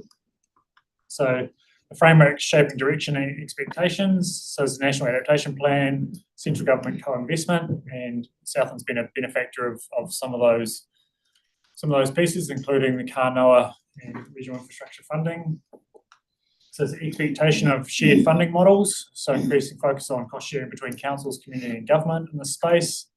Our long-term plan and infrastructure strategy and asset management are key pieces around that strategic alignment. There's also the regional climate change strategy for Murihuku Southland and iwi community frameworks and system integration between the climate adaptation, catchment management and nature-based solutions, but also in that too is some of the land holdings that Environment Southland owns as assets. So those all play a role in the strategic direction for this activity. So what we must deliver, what are the non-negotiables? Operate and maintain the network, plan for our long term, and have the associated pieces in place around the strategy and the infrastructure. protect the integrity of the system. So we use our bylaws and our regulatory mechanisms to minimise the damage to those assets, maintain dam safety obligations in accordance with the Building Act, operate within the regulatory and environmental constraints, the meeting requirements, and we also work with funding frameworks, so align co-funding requirements and substitute those funding requirements with ratepayer dollars. So what's working well, and Dave sort of spoken to that as well. You know, we do a good job with our current network. We've got over 500 kilometres of flood banks, associated assets protecting communities, towns, and productive land. There's proven performance over time, and staved off many natural hazard disaster from occurring with our existing assets. Active maintenance and upgrades occurring across the network. We've got sharp science and modelling, so huge investment in that space over the last 10 years or 5 to 10 years with LiDAR and flood modelling work that's ticking away. And we're also testing new approaches, exploring alternative interventions, looking at the mountains to the sea approach, some soft infrastructure, some of those other aspects, and established operational capability. Just on that, I think one of the questions is, will the system that we've got at the moment be adequate going into the future with those changes, or do we need to activate more tools in our toolbox as well as the ones that we're doing pretty well at the moment? So it's a major question. So moving into the next one, what's not working well? We've got ageing assets under strain. So many of the assets are over 30 years old, under pressure from more frequent and intense weather events, uneven levels of protection across the network, growing gaps between risk and capacity. So flood risk is increasing faster than the systems are being upgraded, impacting the increasing exposure over time. Limits to protection, so it's not feasible to protect all communities from every flood event, and so understanding those trade-off approaches. Funding and affordability constraints, investment is limited by rates pressure and uncertainty of external funding, and limited system integration. So it's basically the flood protection remains largely infrastructure-led rather than integrated with land use and catchment approaches. So moving forward, what's changing that's going to impact this long-term plan? We've got the National Policy Statement for Natural Hazards that came into force this year. That's changing the national view on natural hazards. We've got public works reform, climate adaptation, dam safety obligations, and shift towards risk-based spatial planning, and integrating hazard overlays into planning frameworks and aligning infrastructure around that. Rising, in the economic sense, there's rising costs associated with maintenance and upgrades, and the fuel pressure has been one this year that was unforeseen and had a significant impact on the ability to operate. Affordability constraints, flood resilience and investment is increasingly linked to central government co-investment, so reliance on others playing their part to assist us to get work done. And there's some significant changes occurring in that insurance space with that private investment. The environmental side of things, we've got flood risk is increasing due to climate change, increasing climate uncertainty and hazard vulnerability, gravel dynamics, and a shift away from the just keep building them bigger, raise the flood banks is the default position for our work moving forward. In a social sense, is rising expectations around flood protection and certainty, increasing awareness of risk and insurance pressures, and asset protection depends on land use and behaviour.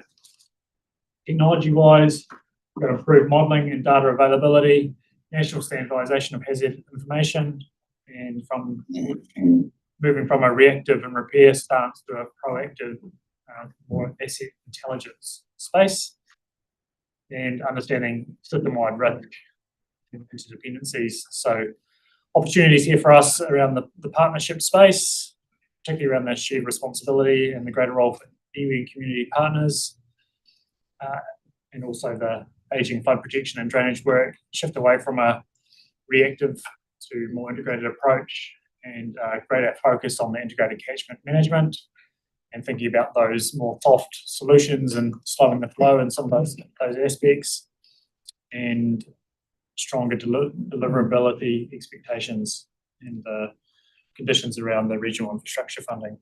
So what does success look like? And then back into the questions of, what matters most. And over to your hands for comments, questions, and feedback for the team here. If we help. Yep, I'll go start off again.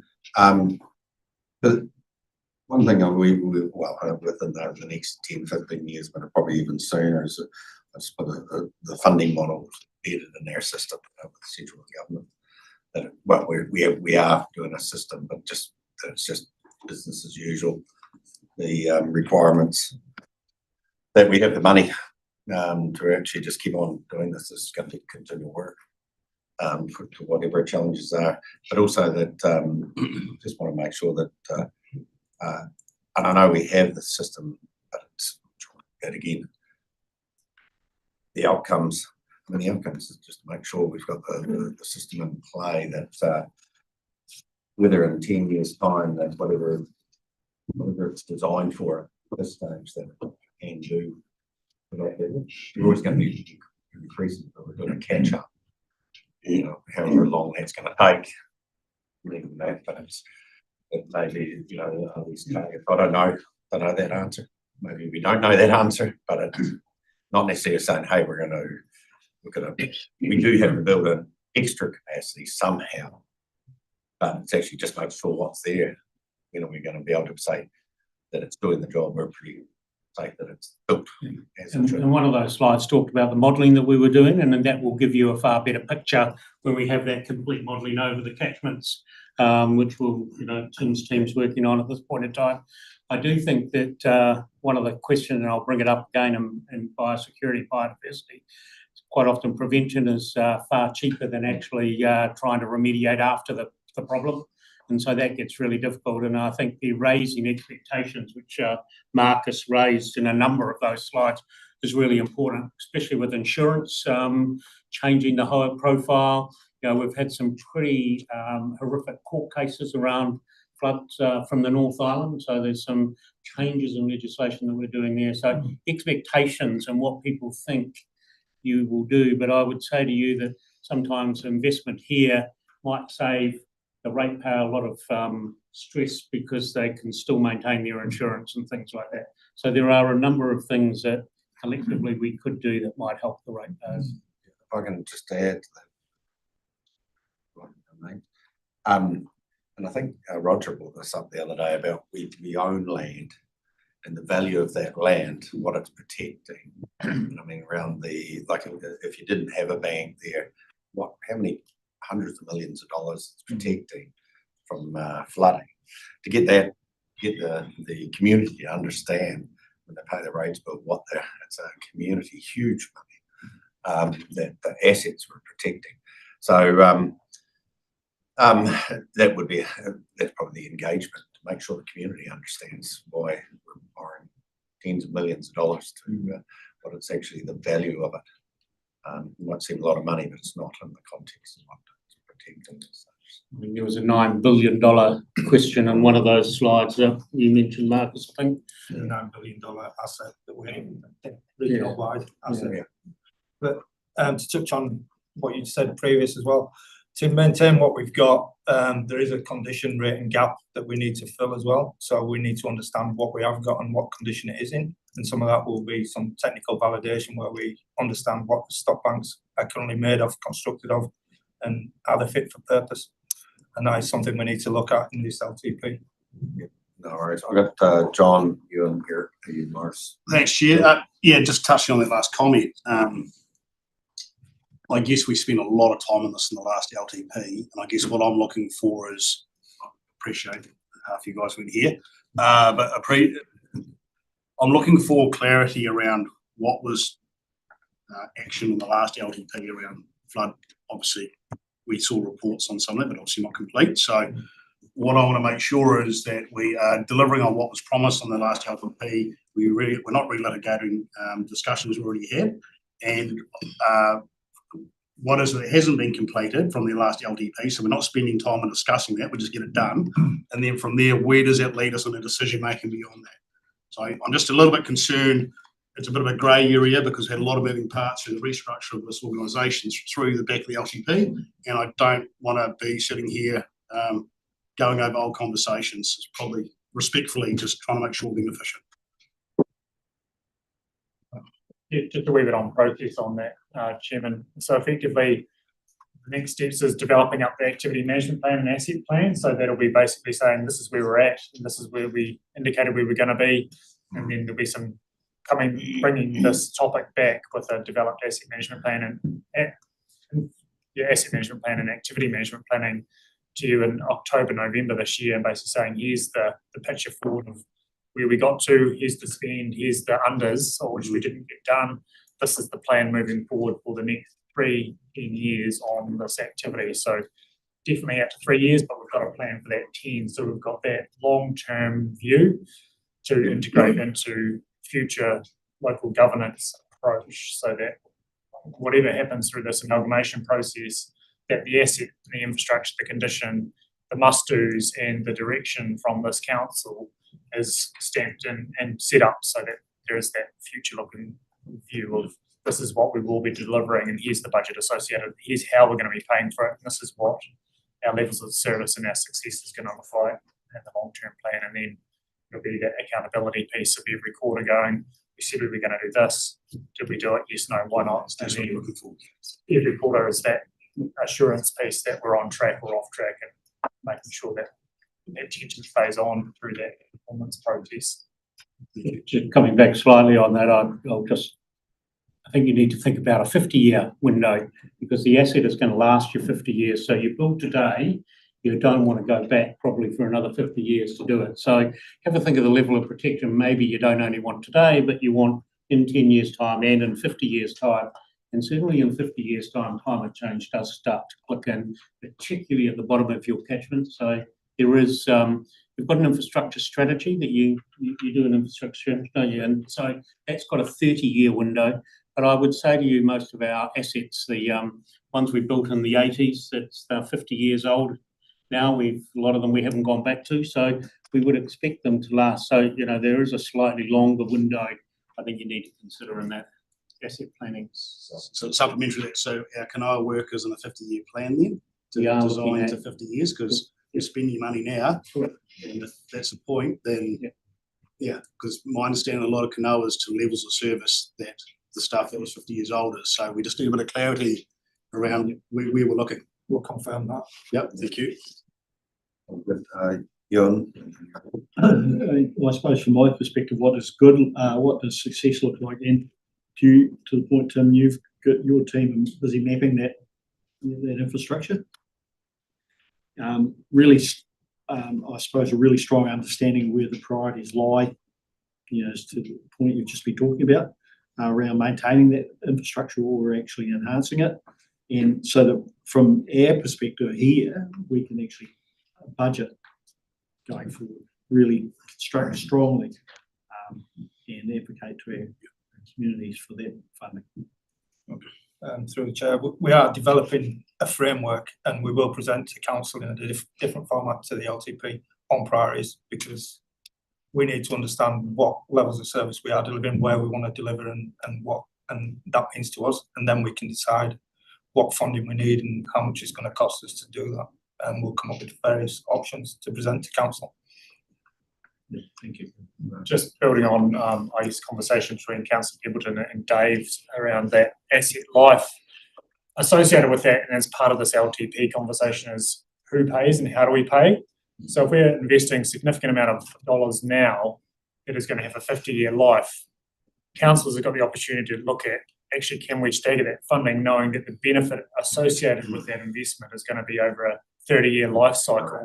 So how can we fund it, the asset over the life of the investment, or fund the asset and the investment associated, so that people who are benefiting it from that asset in 30 years' time are also contributing it. So is there debt funding or different approaches where it's not front-loaded in terms of investment today for a 50-year horizon? How do we think about the asset life and therefore the benefit, who benefits when and when those people pay, because, you know, channeling all the investment into flood infrastructure now, it's got 50-year life. How does that impact other levels of service, other things that are going to come up with this LTP around it's maritime or air or those aspects? How do we make sure that, you know, we phase the expenditure associated with the investment over who benefits at what stage? And there's going to be conversation around biodiversity this afternoon and other pieces that I want to, I guess, prime the conversation around thinking around the how do we pay and who pays, at what stage do we start paying, and who benefits from the service or the level of service we're providing. Have we not done that? I thought we've gone to region-wide sort of Yes, we have. rating that we've said that I'm just saying, we're not going to do something again. We already made that decision that everybody has a benefits from some of this investment. So I'm just, is that not what we've already done? No, we've done that for the rivers, but there's also the sort of drainage, how we're going to do the drainage funding. There's a drainage aspect to this as well. Okay, so the flooding side, I would have thought our flooding investment, you know, the banks and the rivers, we've made that call already, haven't we? Yes, we've embedded that with capital value, you know, regional. Yeah, so I guess, but I'm just trying to clarify. You know, it sounds like we're going to do it again. It's more that there's additional funding. So, you know, funding, you know, if we spend another $20 million on flood infrastructure, do you want to extend that over a 50-year cycle and pay for it over 50 years, where everybody benefiting pays a little bit each year because they're getting benefit from it over 50 years, as opposed to sort of front loading it now and they're paying it off over 5 years when there's, I guess, a longer period of time for. Again, I thought we'd already everybody benefit. We were stretching this out into generational. I'm just, yeah, we've had a lot of discussion, last long-term plan around this. Yeah. So I'm just saying they have to go through another couple of days. But no, I'm not doubting, but I thought we've already gone through a process, communicated with and hopefully that's the way we're dealing with the debts and this. But if there's other things, we need to look region-wide.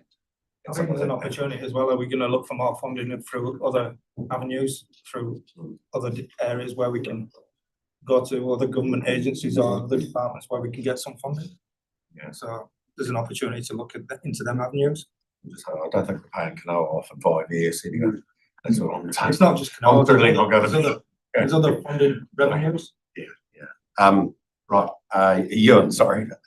Then, Right. well, that was yours. Yeah, Eric, sorry.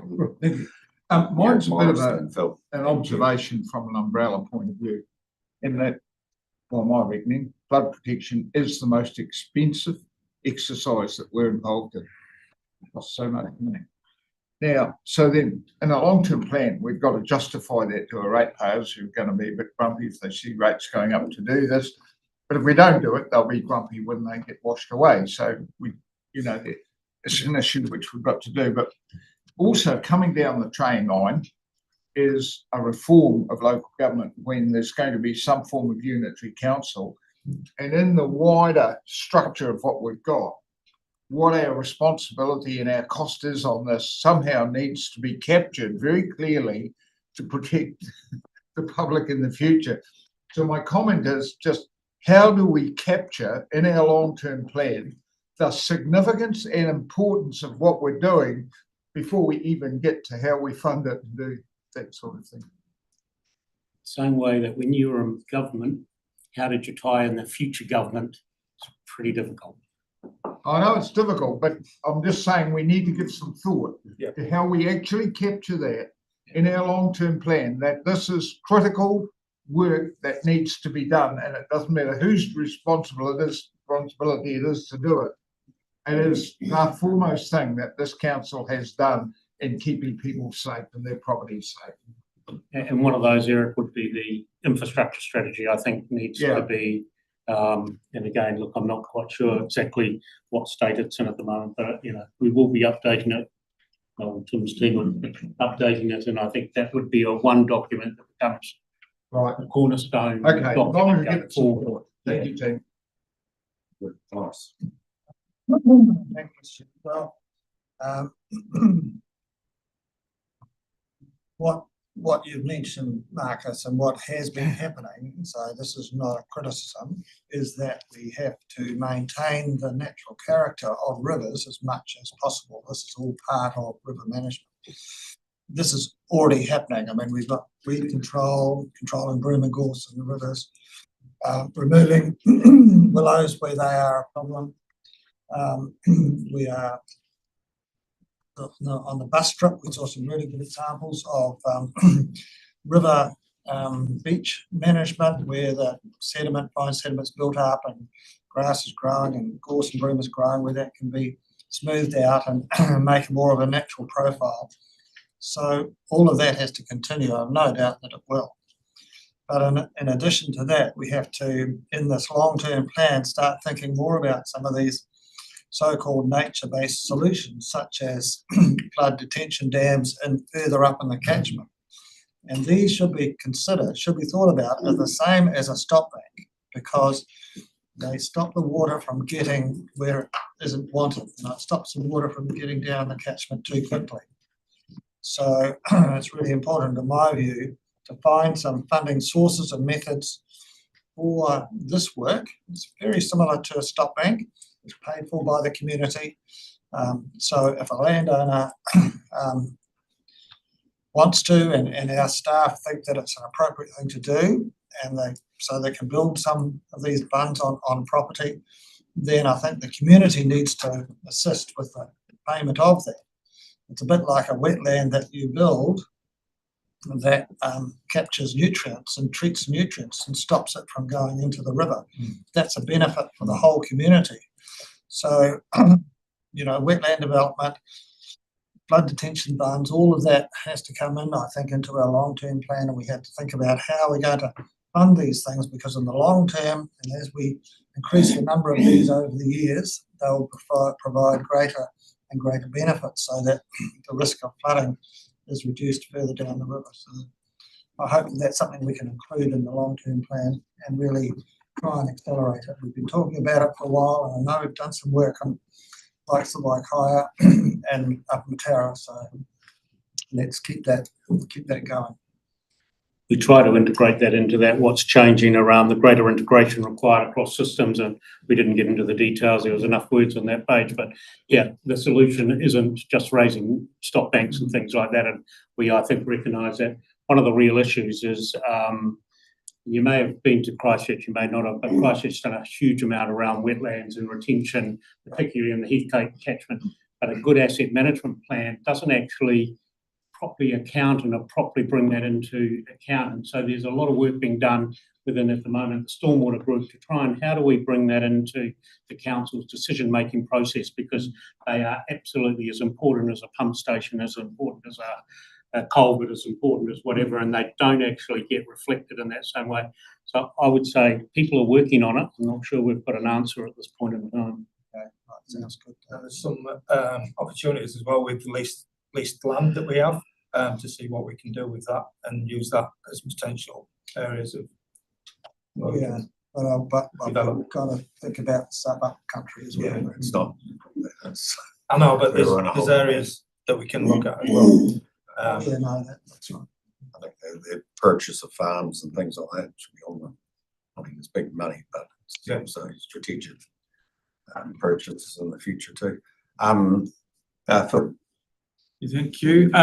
So we have just acknowledged we have made some changes in the last 3 years. We've got the ICM committee now. We've changed the rating system based on the last couple of years with consultation. I think a really important part of this is, flood banks are fixed, hard infrastructure. They provide a form of passive fixed protection, but I think they need to be complemented with an active human dimension as well. Whether it's flood warning, flood intelligence, community understanding and preparedness, connecting with our emergency management, etc. So I just want to make sure, I guess the overarching question is, how intelligent can we make the whole flood management system? Connecting the passive fixed infrastructure with the human element and the systems that allow us to be dynamic in making use of the fixed, complementing the fixed assets.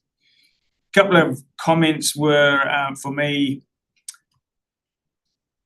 it came up yesterday that if you build or strengthen or maintain flood banks on either side of a river and they are successful, you will naturally get changing effects over time and between the flood banks. And we need to factor in what are the costs of managing that over the life cycle of that infrastructure.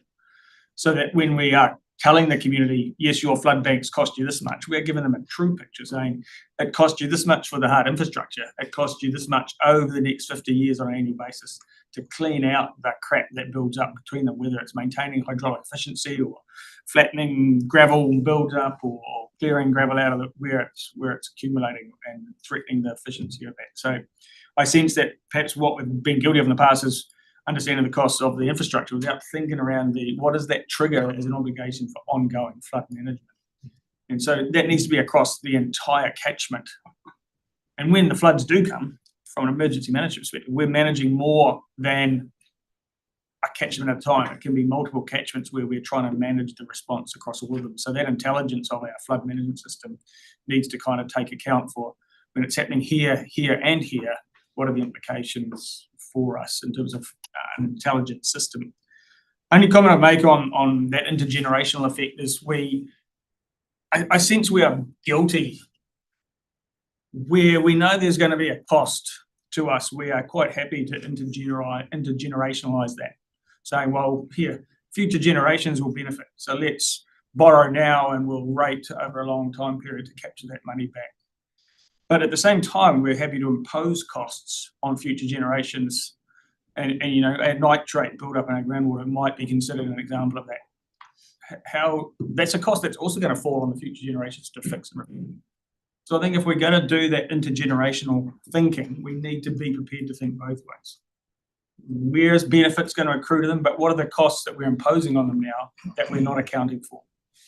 And so I get a little bit grumpy at times that we're happy to talk about it to provide relief to us today, where it's going to be a cost imposed upon us today, but at the same time go, oh, hey, future generation can sort out that cost that individuals are profiting from certain activities today. So I just want to flag that issue and make sure we are being honest with ourselves around that intergenerational effects that we're passing on to the grandchildren.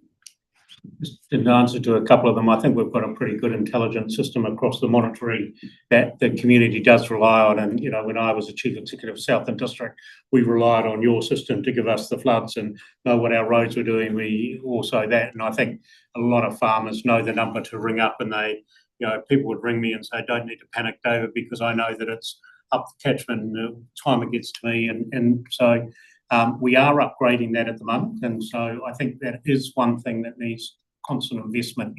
AI and all the rest of it will just make it more and more intelligent. We don't have any accountants in the room, but I would actually say, talking about that intergenerational and also talking about the true cost, I wondered whether you as a council needed to think sometimes about whether you should depreciate or not depreciate your assets, because I think you're one of the few regional councils that don't depreciate your flood control assets. And that does give you an idea about deterioration over time. You can look at that depreciation and see what am I doing in the way of maintenance that actually keeps them sound. But it does give you it's a what do you call it? It's a very broad brush thing, don't get me wrong, because but I do wonder whether that could be part of your discussions on LTP. You don't need to cash fund it, but it does give you a figure that might give you an idea about, are we investing enough or not investing enough? Does that and imply again, look, it should be a debate for the executive, not me up here, but I'm not going to be around for much longer, so I thought I'd better bring it up. Does that imply we're not adhering to best practice? I don't know. From an asset management perspective, even understanding the depreciation effects? I think as we mature through our asset management cycle, these things will come out and depreciation will be factored in. So it will be an ongoing thing because we need to understand the life cycle of the assets. Just to build on a couple of answers here too, I guess there's a residual risk that exists behind flood banks as well. So I guess in terms of resilience and adaptation, there's probably a piece here too for the regional council around if you build and maintain assets, then that signals right behind those flood banks that it's okay. There's a level of protection there. And I guess there's a potentially a role here through the regional spatial planning process, the regulatory approach, to say, actually, it's still in a floodplain. Well, there's a flood bank that's going to have a level of protection. There's a flood potentially that will overtop that level of protection, and there's still impacts that are going to be felt. So what sort of approach do you want to take in terms of trying to signal growth and development and future investment in infrastructure outside of areas that are in the floodplain while there's flood protection as well? So just wanted to put that on the table too. It's not just about the, it's the signalling piece. Planning and all those sort of things come into play. There was a supplementary to that. That was that oh God, it's gone. Is that the way we build community understanding of risk? I think we want to the greatest degree possible, explore what is it, how we're using language, like an annual exceedance probability. Seems to make sense if you've got a benign, stable system. But where the system itself is changing, we know that a 100-year flood event or an AEP of 1% isn't the same as it was 40 years ago as it's going to be in 20 years' time. So is it better to express protection levels in terms of QMEX, maximum QMEX, or within a certain time frame, so that people understand this may not protect you fully. It'll protect you to 2,600 QMEX. It probably suggests you've got 6 hours to think about what you need to pack to get out of the way if the flood's over the top, you know.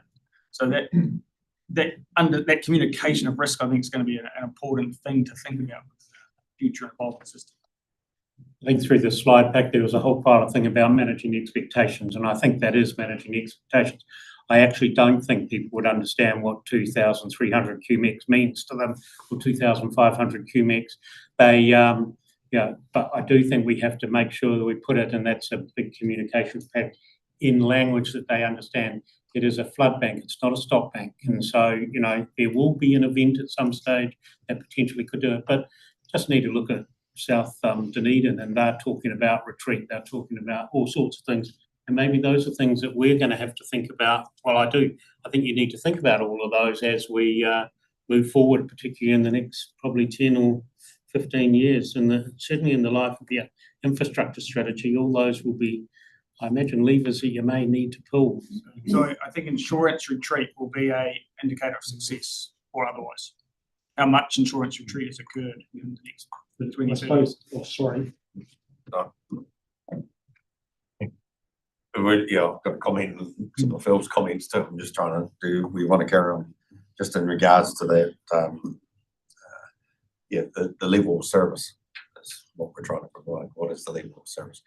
And it's a bit like saying, well, if there's a bigger flood than the 2020 flood, or might not be quite dry. You know, the reality is that there will be, but we want to make sure 26, 24 goes down the river and not through Gore. Not the 300 goes through Gore. You know, that's the level of service, and it's very clear. And people need to know that it's not going to stop every flood. And anyway, you know, there's a limit, but that's important to say, providing that level of service. I think insurance companies, everybody's trying to work that one out too. Sorry, I have got people here, Jeff and Roger, but Phil has brought up a couple of things around the intergenerational. I mean, we're in a different where you have availability of funding now, you know, and it's cheaper than, you know, it's reasonably cheap. It'd always be cheaper yesterday than today to do some of this stuff. And you know, people many times around here, don't be afraid of debt. You know, if it's getting a good outcome, and generally inflation deals with it too. If you have it there long enough, so you might deal with the depreciation side of it in 25 years time. So, but that, look, I'll carry on. Do you want to just make a quick comment around that? Sorry, I suppose what we're Jeff. What we're talking about is allowing people to understand risk, isn't it? And then through that process, they can manage that risk how they choose to. We can't express or tell them how they're going to manage that, but we do need to be able to communicate that there is still risk even with the flood in place. Sorry, Jeff and then Roger. Thanks, Mr. Chairman. Look, in my opinion, I think flood risk is certainly one of the biggest elements that regional council does face, and it needs to ensure that that's first and foremost in our minds. There's several things here that have been brought up. Dave, I don't want to disagree with you, but I think it's going to be really worthwhile going forward that we do start talking in the QMX and about the risk of that, because up at Cattle Flat, we know when we get it to a certain level of QMX, when the water's coming halfway up the flood bank there, and it's still rising in the headwaters, we need to start shifting stuff off the flat, because there's a likelihood of it both overtopping and blowing the flood bank out potentially. So I think if we start talking to people about those risks, that if rivers are rising well up the flood bank at a certain QMX, there's potential risk there if there's still more water coming down there. The other thing, and Phil mentioned this before, was about and I mentioned it yesterday too, I think, about the gravel and silt build up between the flood banks. That's all part of river management for Environment Southland to deal with. So, that's been mentioned here. I want to see that continue to happen, and we don't want to be frightened of perhaps shifting a little bit of gravel around the rivers at times and even removing it. But the one thing I was going to ask you, Tim, was you mentioned about the drainage costs. Just quickly, what percentage of cost would that be compared to other infrastructure that we do have? You might be able to answer that better than this. I would have to go back and have a look because they're separate rates. Yeah, I should have that figure and I could put it up at the second. Can I come back? I'll come back to you on that. I've got it. Yeah. Thanks, so. I don't think it's significant, though. I think it's low. I think it's reasonably won't be. Yeah. Usually off. Roger. Thanks, Chair. I got kind of 4 points that I wanted to speak to. A couple of them touch on some of those conversations we've just been having, so I'll pick those up first, which would be related to the communication of risk and hearing the different perspectives around communities' ability to understand volumes versus alternative ways. And I think, we can split hairs over that, but, whether it's meters, paint, or, illustrative markings on bridges that coincide with known floods in the, the lived memory of people or previous events. There's probably a few different ways we can do it, but my point there is that I think we need to move towards having a standardised spatial assessment of risk that's visible in the way that Ewan's described for people to see. It represents the residual risk behind flood banks, and it also feeds into the spatial planning process. So I think that's kind of a how do we know what does success look like? When we've got the ability to see the whole region and the risk in a visual way for various levels of flood, and they may be underpinned by exceedance probabilities and communicated in whatever we agree is the best language to communicate flood sizes. Picking up on the conversation around the distributed network of, and particularly thinking about headwaters more, it's, I think, becoming very apparent to us that our resilience to flooding is dependent on having a distributed network of layers of protection, and at the bottom end that looks like the planning and the response, whether that's availability of data, communication, civil defence. But at the top, it looks like some of the things that we've heard described, and I think we also need to increase our understanding, particularly of the role of soil in flooding, and particularly the components of compaction and soil carbon. And land cover has a role in that too. So I think we need to lift our understanding of how those, in a distributed way across, catchment scale, soil indices, and I think the runoff coefficient, catchment runoff coefficient, would be a really useful metric to use going forward to enable us to have that insight to see, hey, water as rainfall hits the surface and it runs in the river at this rate, historically, and we've got long-term rainfall data sets and for one or two locations that we could do that for, and shorter records for lots more locations that we could start doing that for and understand is that changing, because that's something else that we can control. It can make a very big difference on runoff and flood risk. The other couple, building on that, I guess, is I think there needs to be a increased focus on reporting the levels of service and also the performance of the ICM approach. So some of those things that I've just mentioned, I think, need to be wrapped into a reporting framework, and included within that, I think, needs to be some consideration of our regional and river-specific gravel budgets to give us the evidence base and confidence to allocate gravel from within the river corridor without having detrimental long-term effects on geomorphological processes, because those will perpetuate despite the construction of a flood bank, or if we're not cognizant of the interaction that could occur there.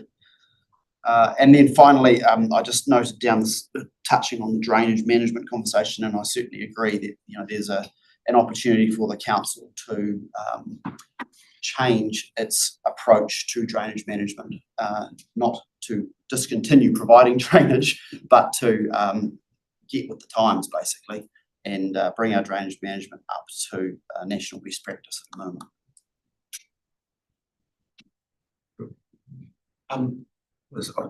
Anybody else at the moment? Just bringing up the gravel. Obviously, let's talk gravel.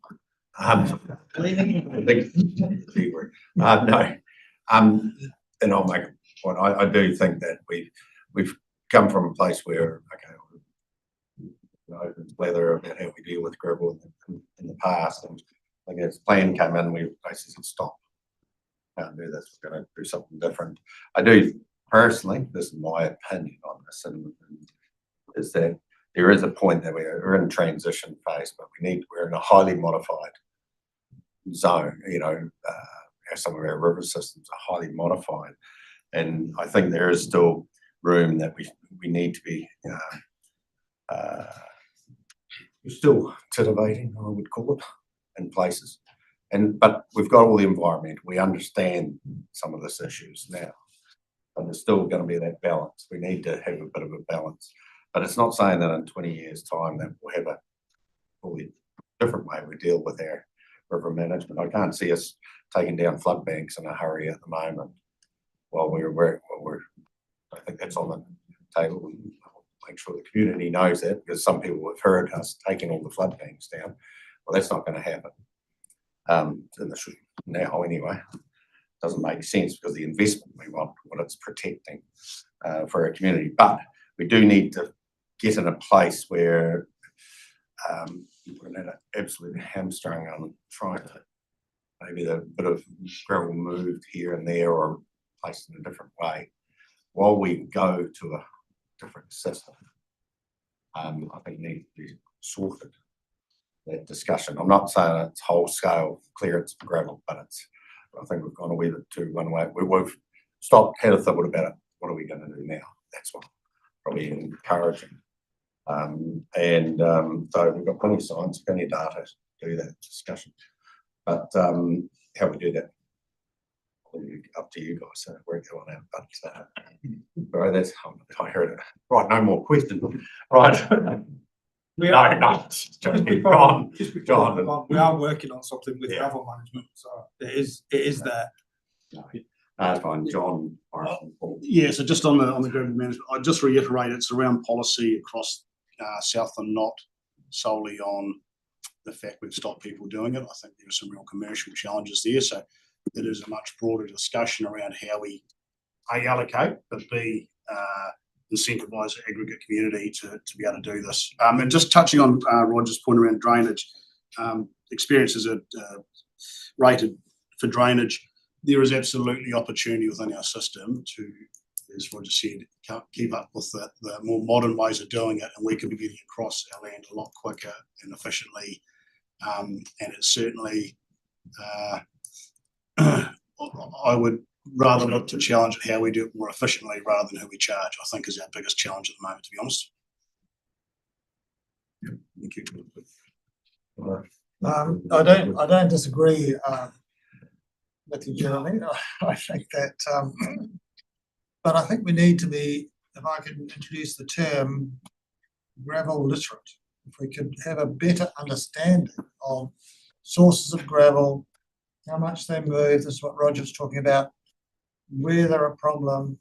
We've already actually done that. The maps we were presented with yesterday, not only at the Tower Bridge, but also at Winton Bridge, and where there were going to be bits of gravel taken out in specific places, to address particular problems. I mean, I think that's the right approach. But our community at the moment doesn't, if I can say respectfully, are not very gravel literate. They have a particular view about it, but it isn't always correct. So there is a role in our long-term plan to talk about that more. We've had Ian Fuller down and some of his colleagues, and that's the kind of information from them that I think we get a better understanding of geomorphological processes in rivers. And that's going to take some time, but I think we're getting there. No, I didn't have a question. Thank you, Linda. Thanks. So I appreciate I was a wee bit late, so if you covered this off, apologies. I'm referring to some of our earlier conversations around transport networks and wondering how much information we have about SDC's small bridge maintenance plan, whether should or might impact on any of our forward planning for this kind of work. We've started having meetings with SDC, and we are starting to integrate and look at our forward work programs on their work programs to see where we can align, see where we can better get more efficiencies across each other, and they're willing to share their gravel management for their bridges and how they're going to approach. And also going back to the runoff situation, speaking to SDC to understand what runoff coefficient data they've got for their district, trying to work through that with them as well. They don't have any, but so that's an issue. Yeah, it would seem to me that it would be foolish for us to put a lot of investment into areas that somebody else might be willing to not have as a top priority, should we say. So I think that sharing of information really important. Yeah, I think their bridges are part, like I'm not playing, but it's actually working together. They are working on the bridges. They can't all be important, if you know what I mean. Yeah, it's just the structural replacement of bridges. They know they need to know 100 bridges. They know they need to do it. We need to know what they need to do. Yeah. Thanks, Mr. Chairman. If I could just add one last comment and look up. Not about gravel. Definitely does, Morris. And not I won't totally disagree. But the reality is that over the last 30 years, I've seen significant amounts of gravel come down two particular streams at Cattle Flat there, further up the river, and it's out of all native country. There's no farming up there, so you can't have any influence from that. But there's a significant volume of gravel that does come down from all the hill and high country all of the time, and it always has done, I believe, because we're quite a young land mass geologically. So I just want to reiterate that there needs to be gravel management of some description there, which is not happening at the moment. And it's not about digging all the gravel out, but there's gravel build up all the way down the river. And I think the Tomagallic Bridge is the classic example where over the last 20, 30 years, it's built up enormously down through that small river. That's all I'd like to say. So we won't disagree totally. I agree that there are particular sites. I know that stream you talk about up in Carroll Flat above your place, towards in the Knockline. I know that stream. I've been there and I've seen it coming down the hills, and I know there's a lot there. So there are particular places where, and those are the things we've got to identify. Just to flag, that will accelerate under climate change scenarios. It's going to get worse, not less. That is something we can look at in the whole catchment plan, where we look at how. And just to make clear that we've said many times that it is a general permitted activity for council or whoever owns the bridges to be able to clear. It's within our own plan now, so I'll just reiterate that again. That can be done, so. I think I know it can be done, it's just getting to do it. Yeah, well, that's the other discussion, but we're not certainly stopping them from approaching that issue around bridges, so. Cool. I guess a broad question for the team and for everyone is how do we make whatever emerges resistant to amalgamation? And the reason I'm asking that is we're in this situation today where we often talk of the G word. I sense that we built flood banks in the late 80s after the floods of 74 and 82, I think it was. 84. And then we had a change in local government arrangements and we had a change in the RMA. And I'm wondering if those combined effects made us lose sight of the fact that river management was connected inherently to our flood protection infrastructure. And so I'm just worried that the risk of that occurring a second time as we make this investment, local government amalgamation occurs and RM reform occurs at the same time. So the plea is, please, we collectively want to make sure we can make it as resilient to amalgamation effects as we possibly can. Good.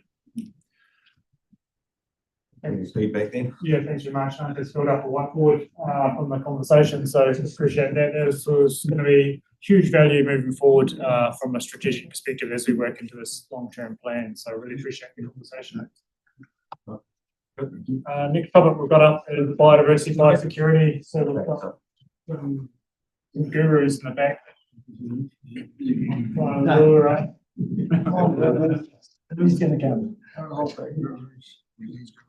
You probably heard enough of my voice already. Just gonna see bigger than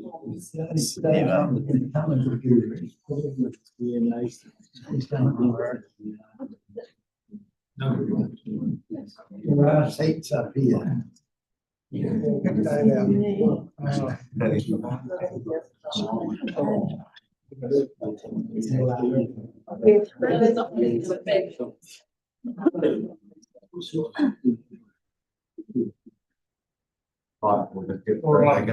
Last topic of the day, so yeah, looking to try and be finished about an hour or an hour and a quarter. So this one's biodiversity and biosecurity. So looking to tackle both of those components for this conversation. Right, hang on.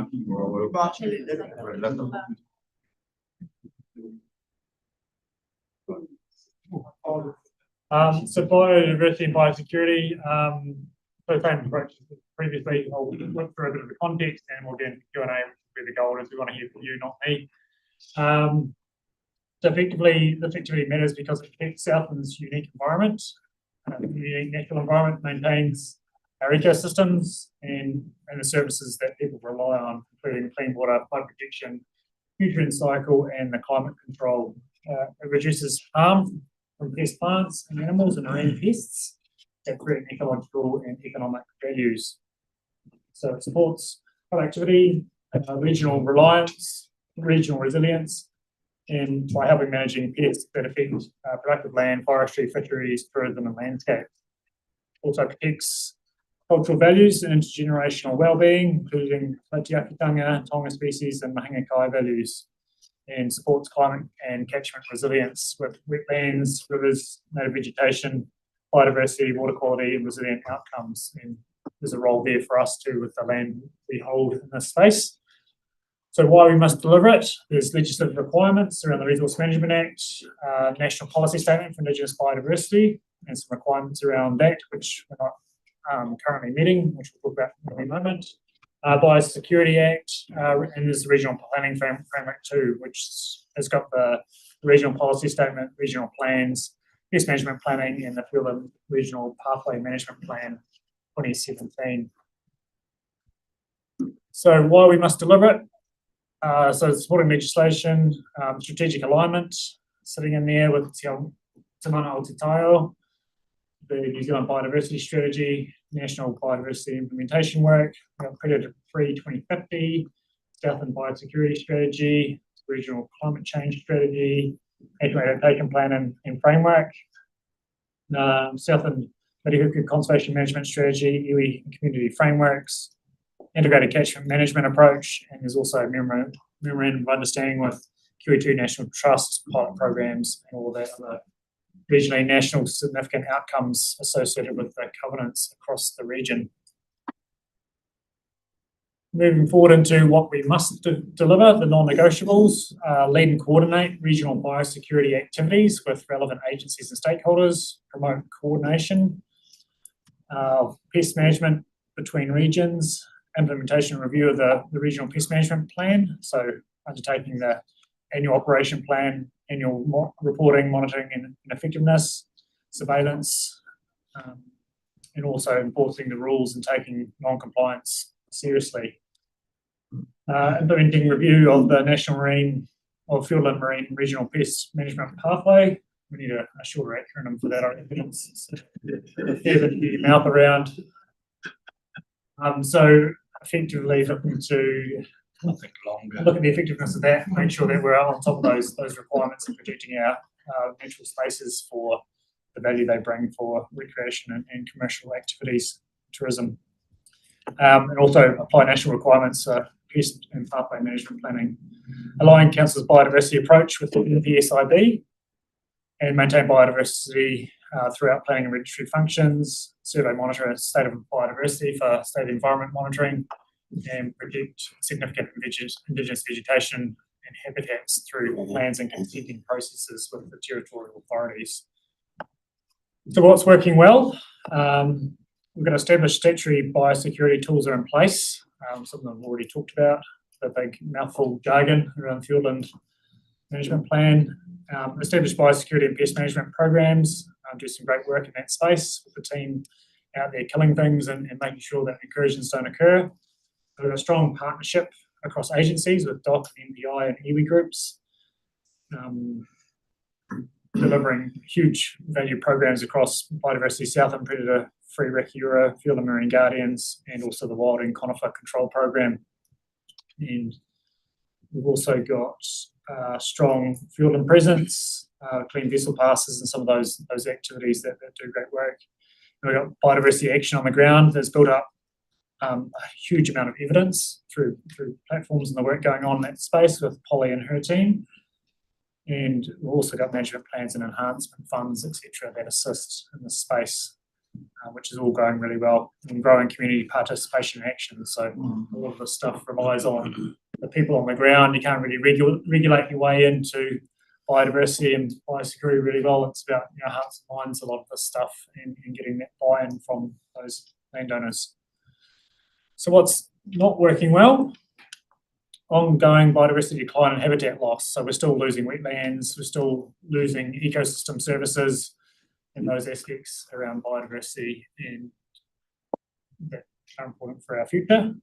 Persistent and spreading pest pressures. So wild inclines is something we talk about quite a bit, but there's also the harm to freshwater species, possums, marine pests, invasive species continue to expand without sustained intervention, and we talked about wallabies last week as well. So those are all things that are ticking away that never go away. Long-term strategic position on biodiversity is yet to be developed, so we've not got a regional biodiversity strategy as yet.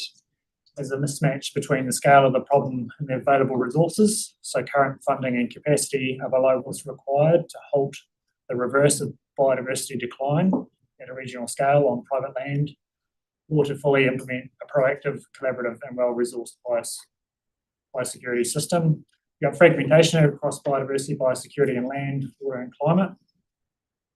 And there's also limited capacity for biosecurity surveillance and early incursion responses. And national legislation perspective, we're still allowing planting of species that are known to cause problems, such as conifers and Douglas firs, and ensuring long-term consistency and proficiency of operational delivery on private land. it's also not working that well, and we're not compliant with the National Policy Statement for Indigenous Biodiversity as well, with mapping significant natural areas. So what's changing? Amendments to the NPSIB have come in, which have been pretty narrowly scoped. There's Conservation Amendment Bill come out, which is on your table for review and feedback. And we've got future RMA requirements for regional spatial planning and regional wine regulatory plans in this space. Rising cost of pest control and restoration is getting worse, and increasing economic risk from inaction. And some biodiversity action has relied on time limited and extending external funding. And while conifer controls exposed to funding uncertainty, and they've talked about it a wee bit before, sometimes prevention is better than cure in that space. So the more we can attack and do sooner, the less it's going to cost overall in the longer term.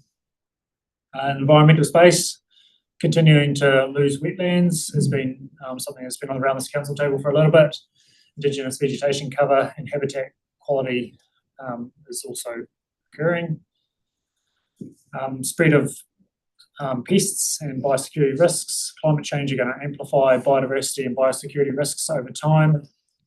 And effectively in the social space, increasing delivery increasingly depends on community-led activities, place-based and landowner action, and predator and pest control increasingly dependent on collective and landscape scale action. Great interest in kaitiakitanga and community action, and there's variable awareness and behaviour change across the region.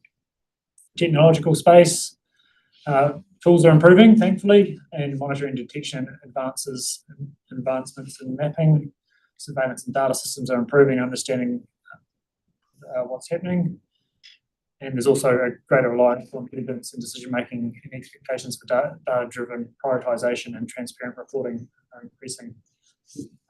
But also recognising that the partnership space is an opportunity for us moving forward. And our strategic framework is evolving, and need for landscape scale coordination to be super effective. And pressure move from broad to target delivery is an opportunity, and nature-based solutions. So it's a bit of a quick whirlwind trip through biodiversity, biosecurity, but keen to get your views as councillors as to the role we want to play. What's our minimum statutory role? Where do we want to be? Matters most. What does success look like for the next 10 years? What's fair when it comes to funding and who pays and how we pay? And how much change are we willing to make in terms of that proactive, reactive space around doing more, doing less, or keep calm, doing what we're doing? The quick one, wetland loss. I heard twice then. Is it illegal to drain a wetland? Breaches the regional water and land plan, plus there's also biodiversity components there with the territorial authority requirements. And whereas people were still taking wetlands in? Yes, that was what the previous state environment monitoring report. I'm just saying, actually, in the last 12 months, we've seen. I'm just trying to. I do know things. Are we prosecuting? Yeah, and making wetlands, but it's actually saying it's illegal to do it. So if we know if we're losing wetlands, we should be prosecuted. I'm just saying, unless there's no wetlands being lost, so we should have prosecutions. Yes, I'm just trying to work that out. We're saying we're losing wetlands, so why aren't we legally? Yeah, my understanding is there's a lot of like nibbling away in little bits and pieces and getting across the legal requirement. Is it actually a wetland? And some of those legal tests and thresholds to get across become difficult in that enforcement space. But yes, it is certainly avenues that we have got the ability and the tools associated with prosecution and enforcement. Someone might be able to answer the local knowledge around areas and that, but I mean, how many challenges have we had to wetland losses in the last 12 months, just to understand how common this is, or is in their compliance team or whoever's answers or anything. I'm just trying to understand why. I understand this too. Now, I'm removed from them, I don't Yep, yep. really know exactly where it is. It's not answering my view, but it's an interesting here, we hear wetland I laws. do also understand that there was going to be a prosecution, but I can't. I just think if there's wetland losses, there should be prosecutions. Yeah, and I understand there's been some science paper on wetland loss come through, which is, I guess, the basis for the information that we're relying on. But you take the point. No, I'm not, just would like to know if there's any information. Sorry, you got wetland. Well, on that discussion. subject, I was just going to comment, you know, this has obviously been something that's been looked at quite closely in Southland and nationally, you know, over the last few years, and most of us are probably familiar with the outcomes that have arisen from those investigations and considerations, essentially finding that, you know, more could be done.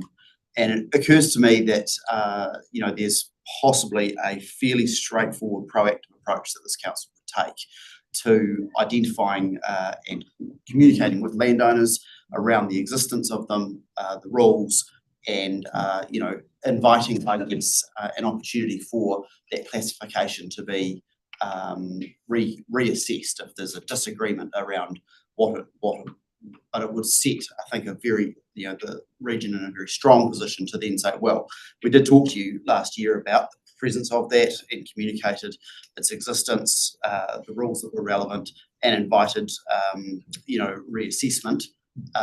And so now we're going to take further action if it has been, you know, lost or compromised. Okay. Rob. Yeah, and just following up from Roger, this is an organisational-wide priority. We're just shaping up a work program around this now to put more, to shine more of a light on wetlands and their importance and our response to it. So as well as comms, also just compliance that side of things. So that's happening. We'll come back to you at some stage shortly with some details about this. Yeah, well, I think there's examples in Brazil. Yeah, John. No, So John, that's- if you either wetlands or no. Sorry. No, I think there's examples in Brazil, you know, obviously a little bit bigger than South, and they can manage how the regulation of deforestation works. So I would have thought technology of that scale could be used here without having to be too arduous on staff, satellite imagery and such like. Quite a simple process to start with. Too easy. We'll go back. Are you wetland or general? No, I'm not a wetland now. Okay, no. Oh, Phil. We'll go 3 back. points. One, when the staff briefed us on this, there was an incredibly challenging evidence set required to follow up on someone who might have been suspected of messing with wetlands. That was one of the key issues that we took from that. And we want to invest in tagging all Pukekos in the region, and wherever they land, we designate that as. With the Pukekos tell us a wetland should be, or wants to be. But you know, that issue of, you know, in the future, if we were to designate, like, other regions have had this thing with SNAs and then landowners being resistant, saying, designate an SNA in my area, you're going to reduce the value of my area, my land holdings.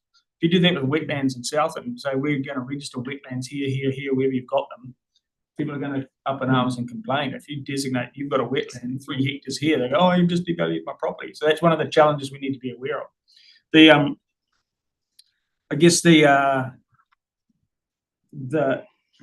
noted, Marcus, that we've got more evidence data now to support evidence-based decision making. We're just going to observe that's great if we've got a political system that adheres to evidence-based decision making. Because we've seen in this government that is not the case. There's occasions where they're happy to ignore evidence and make political regulatory changes that go in a different direction. And so that's one of the limitations that we need to be aware of. You can have evidence to support decision making, but you need a political system that's prepared to adhere to that evidence-based process. Why, can I ask, why have we not managed to get a biodiversity strategy framed up? Because I would have thought if we can understand what's been the obstacle to framing up a biodiversity strategy for the region, the environment itself and the environmental management thing for this region, what's prevented us from doing that? Because if we can understand those barriers, surely that's one of the most promising pathways for action in a positive direction in the future. I was wondering whether Rob wanted to have a go at answering that. For context, that was our attempts at doing a regional biodiversity strategy. So just to be clear, the current MPSIB dictates to us how to do that in the methodology, and we haven't started that approach yet. So the previous approaches have been done in partnership or have been attempted in partnership through our biodiversity forum. So the biodiversity forum came about when landcare groups existed, and it was formed by the Landcare Society. And then when that started wrapping up, ES took over running it and helping it. And there was a lot of policy conversations through that. And it was up to the agencies, our partner agencies, to send the people who were most appropriate from their agency to participate in those conversations and to help form that work. And in some cases, they possibly didn't send the right people. And so when a lot of work got done and there was a draft strategic direction put together, which seems very sound, and when that went back to a number of those partnership agencies and got highlighted to the senior leadership in those agencies, it got declined. And I can talk to what happened at DOC, because I was working at DOC at the time when it came back to us. And unfortunately, the person who had been representing DOC on the board wasn't on the panel, hadn't been up to speed with the DOC direction, and what we were seeing and the potential implementation didn't align well. And I think that's what happened at all the other agencies. And so the advice internally was for DOC not to sign it off, because it potentially risked them having to spend a lot of money on low priority land and work. And that I can talk to because I wrote that advice, unfortunately. And so that's as best as I can tell as to why it didn't work, and there had been multiple attempts at it to be done through that group over about a 20-year span, from what I understand. It started some time back.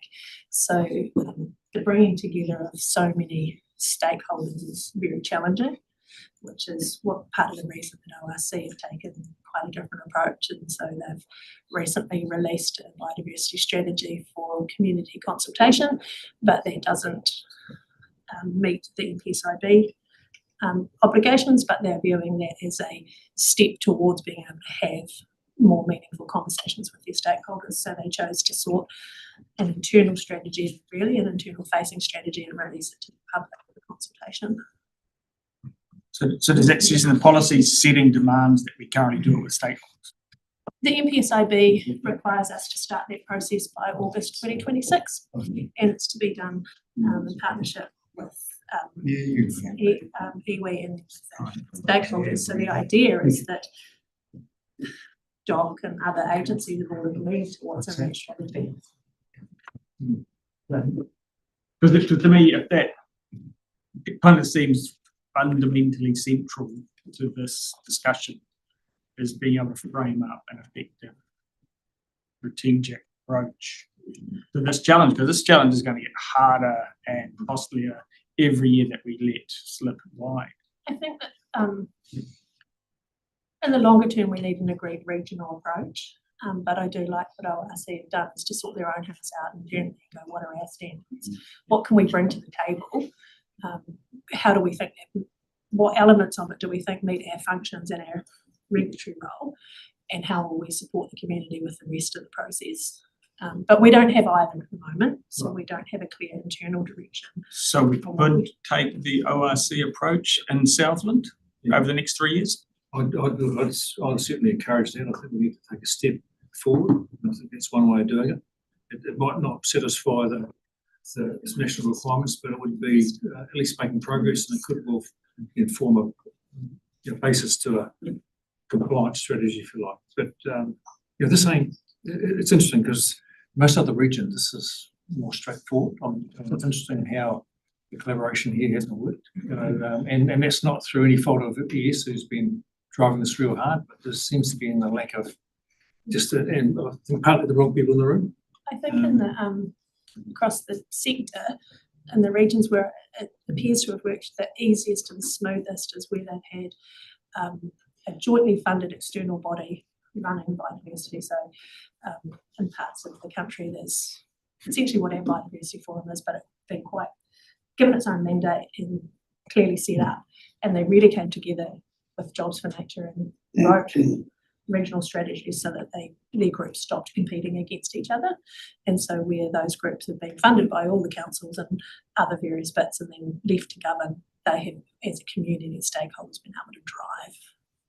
There are some exceptions. But You and know, Taranaki is one that's done Well, quite that's an well. exception. No, we did, it was council driven initially. Yes. And then went into a broader space after the strategy was agreed collectively, but actually driven by the council, and then got into what they call it, Wild Taranaki or whatever it is. Yeah. So, yeah, if there's a political will to take this as a priority, I think there's a real opportunity. I think that might have been lacking a bit in the past. The political will. Yeah. No, it's, and it's not necessarily just around this table, but just more general. Yeah. I think the environment's quite different now. I think it's the right place.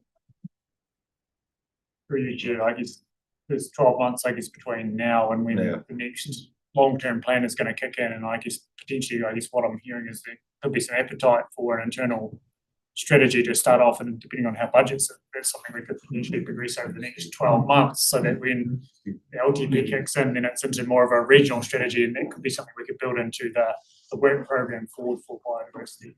You know, imagining you wouldn't have to start from scratch, because it sounds like there is the basis in the existing unsuccessful version that you could build upon or harvest the ideas from.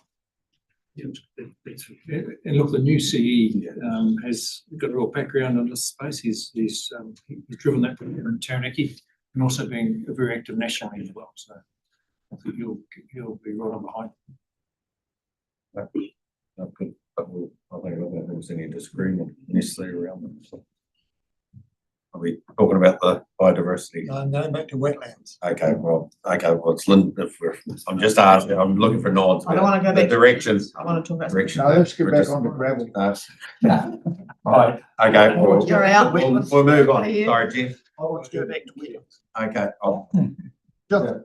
Just one quickly, we'll get the wetlands off the table. Are you wetlands too, Alice? No, Okay, I'm gonna. okay, you got a minute, Jeff. Look, I'm not aware of any significant wetlands loss anywhere around Southland. I could be wrong. That's possibly little nickels here and there, but I think for a council, we want to, in any communication with landowners, is highlight the positive sides of building new wetlands.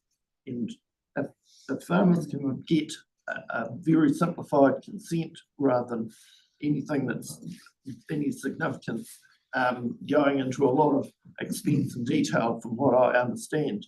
A simplified consenting process for making new wetlands would be a real win all around, I think. So we want to advocate the positive side rather than the negative side. I think if you don't spend too much time on wetlands loss, but enhancing the environment with new wetlands would be a real win. Yeah, no, I think it's agree to that. Right, Lyndall. Thank you. This follows on nicely from the previous conversation about getting our own house in order. And correct me if I'm wrong, but biodiversity and biosecurity operating out of different teams within our organisation. Different directors, yeah. Right. So to me, that would be a really good place for us to start when we're talking about forward planning. Actually, they're hand in glove in my head. And so perhaps there's a slight internal rejig there that would make some of that work more coordinated and comprehensive and across, and make it easier for people from the outside to understand. So there's that. I'm also interested in any foresight from you good folk about the potential impacts of the Conservation Amendment Bill and the National Conservation Policy Statement. And that doesn't have to be right now, but when we talk about it later, I think that's important. The other thing I would say, and perhaps it's because I live in the city, but I think these two topics, areas of importance, are in grave danger of becoming invisible in any new governance structure for the region, particularly because It's in many cases for people living in a more urban setting, it's invisible until it goes badly wrong. And so I think there's a real danger that if we don't find ways to preserve this through a biodiversity, biosecurity strategy, whatever it takes, into whatever new structures are foisted upon us, it won't be given a priority by some of our colleagues, I would suggest. So I'd be really interested in how you think we can, and this is for later as well, how you think we can safeguard some of the excellent work that we do, because without this work, Southland's economy is compromised to quite some degree, I would suggest. And that's why we've got to give it priority in the LTP. Correct. To endure. So that's one of the things, that's one of the principles of most of our LTP, making sure our functions. Yes. Lights and. Yeah, and this is one that just goes under the radar. Unless you've got a possum falling out of a tree in the park. Or a wilding run conifer. over it. Or a wilding conifer in the front lawn. Yeah. Or a stray caddis-tree. Alistair, then Morris. I'm sorry, Mr. Councillor Young, that I had to go and apologise over the statement you made that no wetlands are going west. That I'm aware of. Oh, you cunning specimen. No, But I had to apologise. You did say specimen, didn't you? I had to apologise to young Philip down there because I had several times said to him, nobody would be taking wetlands out. There we are. Dolly, my friend, how are you? We need, as a council, I believe, to actually head into this wilding pine, Douglas fir with a different approach. We need to get somehow, and you'll know how everything goes up the line, that the forest owner actually becomes responsible for the damage he's doing outside his forest. Now, if he then sees that it's still quite profitable to grow that and fix up what else is going on, fine. But if it doesn't, then he won't do it, will he? So I'm protecting our LTPs going forward, that we're not putting all this money into control. And where are we at with that? Because several people have told me different things about trying to get that done. I guess, yeah, that is stuff that I don't know in some ways, because being operations delivery, we're more about the killing. But yeah, at the moment, the legislation isn't there to make anyone responsible. At the moment, you can, as once the tree goes over your boundary fence, you're not responsible for that. And that is current legislation, and it needs to change nationally. The National Pest Management Plan that's being proposed may address that. But we as a council should be pushing that. Yeah. Yeah. Well, yeah, and just following on from Jodie, which she's dead right. We've got this National Pest Management Plan that's coming, and that's going to be the place to actually put the rules, consistent rules in place that can be applied nationally, so that's the way. That'll be 3 years away, and we'll be pushing hard. That's how long it takes these things to happen, and we'll be pushing hard to make sure there are appropriate rules. We're doing some thinking around getting together with Otago, the Southland District, I think at the moment. Jodie's we've been talking about that, around looking at the here and now. What can we be doing? Are they still consenting these Douglas fir plantations? And making sure we've got a more consistent approach. So not perfect, but that's the plan. And we've got national funding, as we've talked about, and the council's also putting in some additional funding as well. And some of that's going to be targeted at the Douglas fir issue. So there's a plan in place, councillor, and you're going to be really happy with it, I can see. Get out there with your little 3 years, you and I are going to be retired. And you won't. Some will be soon. But we've also got Deer Day coming up, and your name's at the top of that list. There's no helicopter right up here. When you started changing. Go to Morris and then you and. I've got two things. One is about wetlands, but I'll talk about that second. This thing is things that we're doing at the moment and we could do more of, And I know that you'll be doing all of this, so I just want to support it. That relating to improved technology for controlling pests, improved trapping methods, poisoning technology, etc. Doc, and Rob, you will know a lot about this too. Doc are doing marvellous work developing new methods of controlling pests, cats, for example, new poisons, new trapping, new stuff like that. It's really good. So, that's something that we should be supporting. We should be pushing a little bit more on the gene technology, I think. The government has recently introduced some legislation which might enable this to happen a bit more. I know it's tricky, it's very complicated, but as we go into the future, we should be open to this sort of thing, I think. And the other biological method is using natural pathogens, parasites and predators. We've already got some examples, gorse mite, the flame creeper beetle, for example, just been introduced recently in some areas. So those sorts of things are stuff that I think we should continue with and still work on. The other thing about wetland loss, one of the problems, and Marcus, you said that we lose wetlands by little bits here and there, and I think that is very difficult to manage. I was involved in a hearing when I wasn't on the council about 5 or 6 years ago in relation to 2 wetlands on the cycleway between Te Anau and Manapori. I don't know if anybody else you might have walked down the cycleway, Paul, I don't know, but they built that cycleway over 2 wetlands. And they put in a causeway of gravel instead of putting in a boardwalk, which would have solved the problem. But they were determined to do that, and resource consents issued by this council allowed them to do that. So I don't know how you get around that.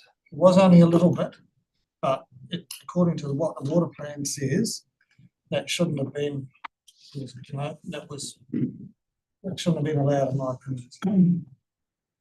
I don't know how we're going to get around that into the future.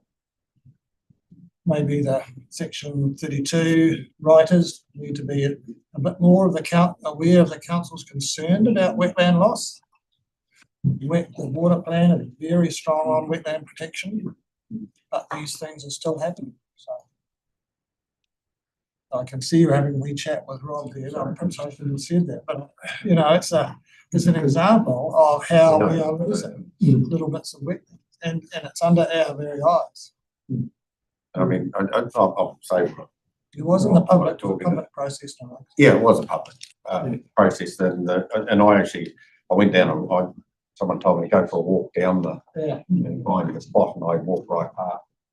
I mean, from the point of understanding what a wetland is, understand that, and you said it was quite small, but I'm just saying that I've been there and I wasn't about the process or whatever, but it was just saying, yeah, and it was actually, I wanted to go and see what the issue was, but it was distorted. Sorry, you made the point around that. It's just how things can be lost little by little. Right.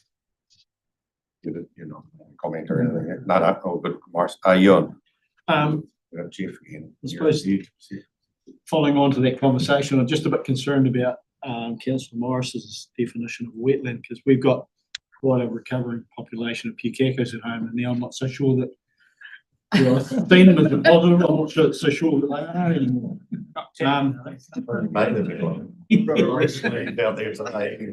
Councillor Roy's got a recipe, he's just told me.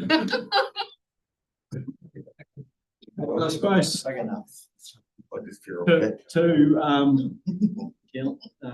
Morris's point though, it is very hard to actually be able to stop or to actually halt that nibbling, for want of a better descriptor. Have we got an understanding of just where we actually at now? To John's point around, we've got a lot of technology out there now that could actually quite reasonably simple. Give us an understanding of just where we are at this point in time. Yeah, through your chair, I think, yeah, it's probably science, we have to get science to come back with, some methods and what that could look like moving forward. I think there is an existing report there. I'm sure we can last done the science report on land loss, but yeah, potentially last year. So it's time for an update, I guess, for council and moving forward around. Because the Councillor Young was making around, very hard to halt that nibbling, but we can encourage people to be putting them in on the other side. But if we were only balancing the budget as such, or even still not balancing the budget through with the creation, then we're still going backwards. So yeah. No, thank you, guys. Through you, Chair, I just wanted to mention as well that the review of the regional pest management plan is scheduled in the life of this LTP. So that's going to be a thing that's going to create a bit of drive around the wild and conifer issue, that we could take a more regional response. So I think that's due to be completed by 2029. So it's something that will be developed over time while the national biodiversity plan as well. One thing, Catherine's not here, so I'm just going to put in a little bit for marine biosecurity as well. It's a big program. I think Southland is known as a leader with its pathway plan, but that is now out of date, needs to be updated. So that'll be a thing that'll come probably in the LTP, and the risks are getting bigger as the sea warms and things like that. So I just wanted to make sure you remember your biosecurity. I think you've got the biggest coastline of any region in New Zealand, and the economic benefit of that coastline is huge. All good. You can observe that. What are you observing? Yeah, I've got other people observing. Jeff, you still? No, I didn't actually have the hand up yet. No, but it might have been about the wetlands. Might have been the wetlands. Hey? I might make a comment a little bit later. Okay. You lost your chance. Right, Eric, sorry. I might be getting close to workshop fatigue, but following on from comments that Phil made initially about a strategy, there's parts of this that I don't understand how it actually works, and it's about demarcation of where responsibility fits, because there's multi-agencies involved in a lot of different things that we do. For example, with possums, MPI is concerned over vector for TB, and we're worried about environmental issues and how the components of that might fit together to make the best possible strategy going forward on how we actually deal with possums. And similarly, about a lot of the things we're concerned about, they're border control or MPI at the proactive stage, and we tend to be the reactive stage that actually finds them, which brings onto the table another discussion.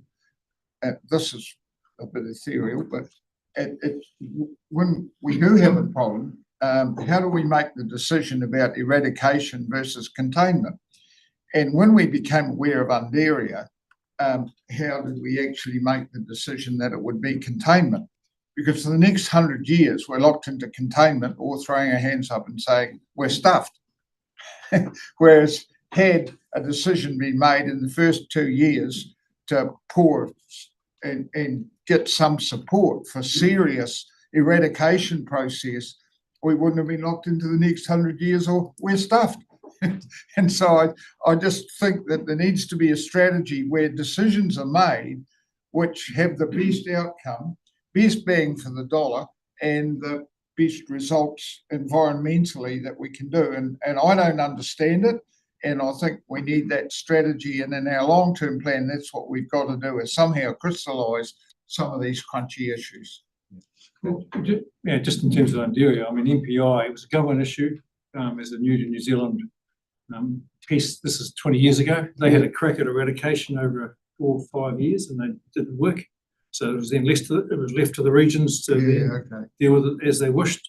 We've probably done more than any other region. Yeah, I know. I'm not being critical. And the reason we haven't tried to eradicate it is because it's not technically. Well, here's another one then, supplementary. I mean, is our wilding pine program containment or eradication, and how are we engaging with wider sources to determine what that result is? At the moment, it's kind of reduction, but I don't know that it's elimination. And I've said here before, we need to get serious about killing the mother lode. People should not be planting trees that contribute unless they are a mule that has, and you can say, well, they're not available. If you said you can't do it, the money that's behind it would find a way of doing it. And we need to be a bit more aggressive about some of these things. We need to get you talking to central government. Yeah, well, because actually that's what we need to be. Yeah, exactly. Got a few connections there. Yeah. Sorry? You've got a few connections. And some there. Well, I have, but You missed a I chance. need last week. support. We'll support you. Covered you if you can't.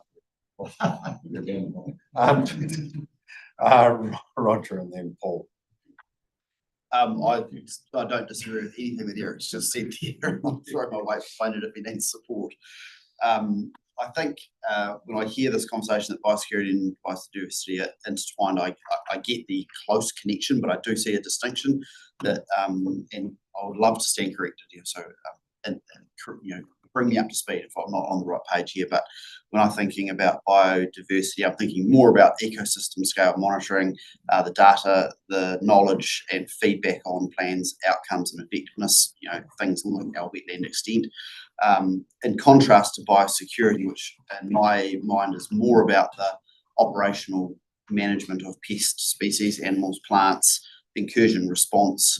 And I think reflecting on the conversations we've had in the last week around wallabies, very, very conscious of Dave's comments around the marine biosecurity space, and also the freshwater space, and in fact land as well, given the increasing temperatures and increasing appropriateness of the climate for species that we consider undesirable to date.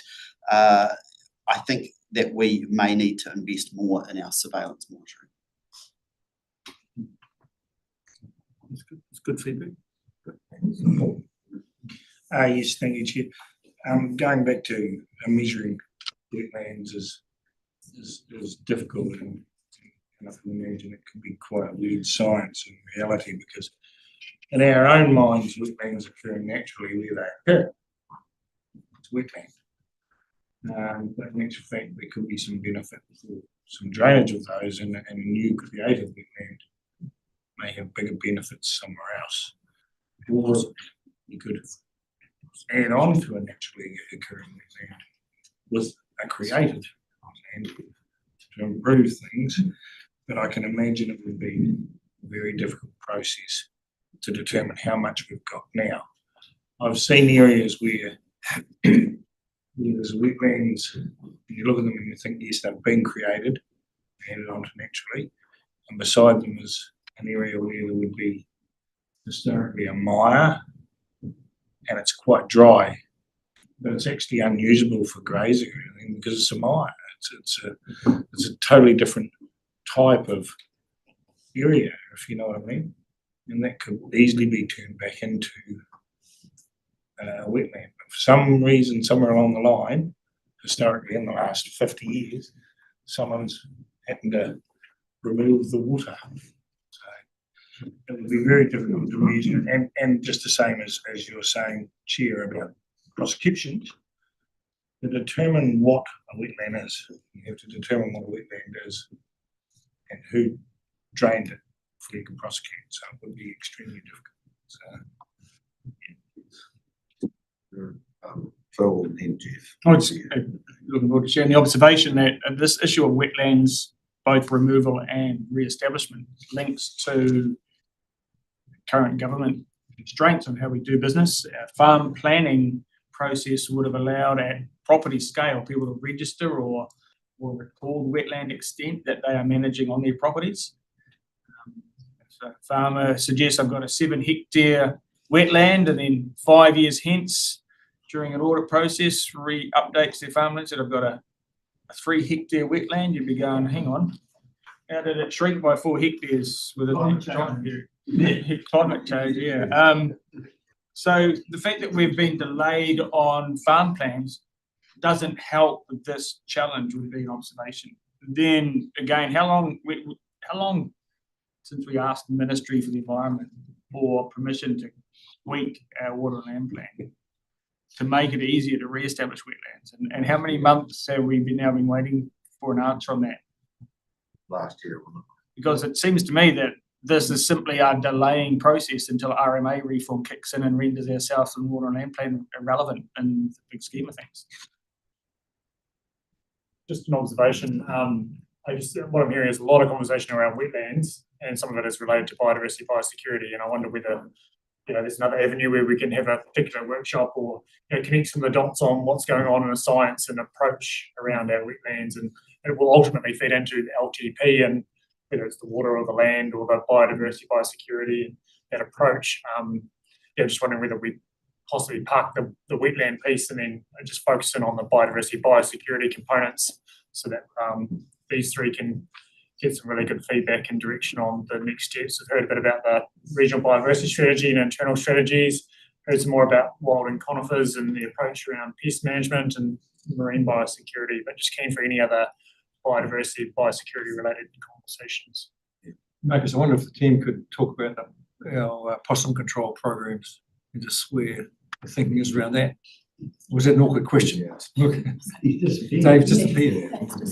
I mean, they're an exceptional program. They impact, they're pretty, they cover a significant area, interact with a whole lot of our landowners. I think they're one of our we're not giving them quite enough emphasis, I would have thought. I know the real opportunity to actually grow these and to, it really shows our relevance to the region. So that's my little pitch. I think they're really important. It also really covers the span of biosecurity. So like it is that biodiversity protection, but it's also the economic benefit, possums are eating crops, that type of stuff. There is that story about TV, so they go. this program is really important. Yeah. And they have its origins and actually after the TV programs were successful here, and the old Osprey or whoever they were before that were exited in these areas. We put in place these programs to carry on to reduce the risk, but also they also had significant biodiversity benefits as well. So, and it really depends on farmer support for them to work. And so, it'd be good to get a bit more info from Dave at some stage about that. Is it an issue that we don't align with Otago on this approach? I'm not sure. I think Otago doesn't have the same approach as us. Our programs are a bit as us in Taranaki, Hawke's Bay. Osprey's still active in Otago, so they hold that space in Otago. But I think as we are working on our regional pest management plan reviews, there is that push for us to be aligned across the region. So it will be part of the conversations we have. We could get a bit of an update maybe and come back to committee possibly, or just as to where things are at, or sure on those, if that's useful. Do you want to comment on that? Yeah, so you pretty much just touched on what I want to talk about was the cross-regional stuff, obviously around the catlins and such like. We've got the policy around potential parcels of dockland being sold off. How does that look? Because there is a vacuum, as we all know, around pest management on the boundary of them. And also, could we maybe, when we do look at the possum management, have a report on the enduring part of this? I do see that as a challenge. I think getting it off the ground seems to be a real easy win because ES gets in and throws its weight in. Responsibility then falls on farmers. It's not just individual farmers, it's a community of farmers, and that's where we get challenges with the fact we have quite transient farming communities with the dairy sector. It does make it quite challenging to keep these enduring programs that do work very well going, and they die off, and then you see them come back up, 5-10 years later as numbers lift. So fully support what we're doing. I'd just love to find a pathway of getting something that's more enduring and more onerous on landowners. Potentially the voluntary side of things might reduce, because I think it's really causing some challenges. It's kind of where I see things, but yeah. There is a regulatory backstop. In the right Yeah, so there is a requirement for them farmers to carry on control, but the issue is how much resource do we put on that that we can come back to you and say, hey, we think we might need a bit of resource to go into. And a bit of an understanding where Otago's going to be, because obviously once TV's more under control, Osprey will pull out. They only go in with his TV.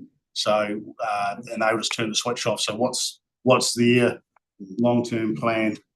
Yeah. All good. Jeff?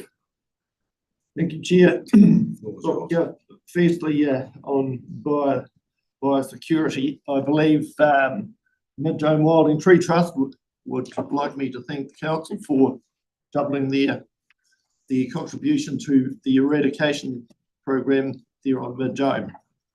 Very well received. To Councillor Roy's question around, are we looking at eradication or just containment? In terms of the contortas, it's very definitely eradication. They were planted there by a local government combination, I believe. And the one redeeming feature of contortas is that the seed appears to be only viable in the ground for 3 to 5 years or so. So if we can have adequate funding there to get round a couple of times within 5 to 6 years, we can certainly eradicate them. That's both contorta and mugo. Douglas fir are quite a different scenario there with seed sources coming from various farms and plantations all over the region. So they're going to be a significant issue going forward, I believe. Biodiversity. Look, there's both this current government and the previous one talked about biodiversity credits as well for native ecosystems. And I don't know whether I've mentioned it, we've got over 700 hectares now of native revegetation or reforestation at the station there that's in the ETS. So that's been a real benefit to us as well. But a lot of that came about because of the biosecurity regulations with possums. And it was about 30 years ago we got caught with TV. The council eliminated possums absolutely for quite a number of years. That allowed all the native biodiversity within a big block of gorse to come through on very steep country.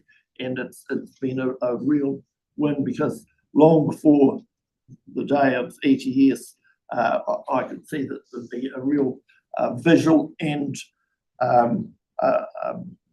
biodiversity benefit by allowing that forest to regenerate. So, you know, there's a lot of components to all of these biodiversity issues, and I believe that the farmers see a positive benefit, or any landowner would allow that to re-establish.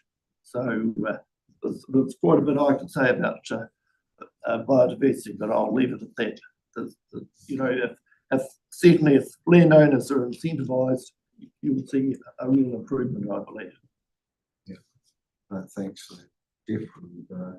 I've just got to, I'm thinking about finished my list. Just around, you mentioned about having a workshop again on wetlands or something like that. Really quite positive. But I've asked in the past when we talk about losses, but we know people aren't, and this is around biodiversity too, understanding what has been the uptake.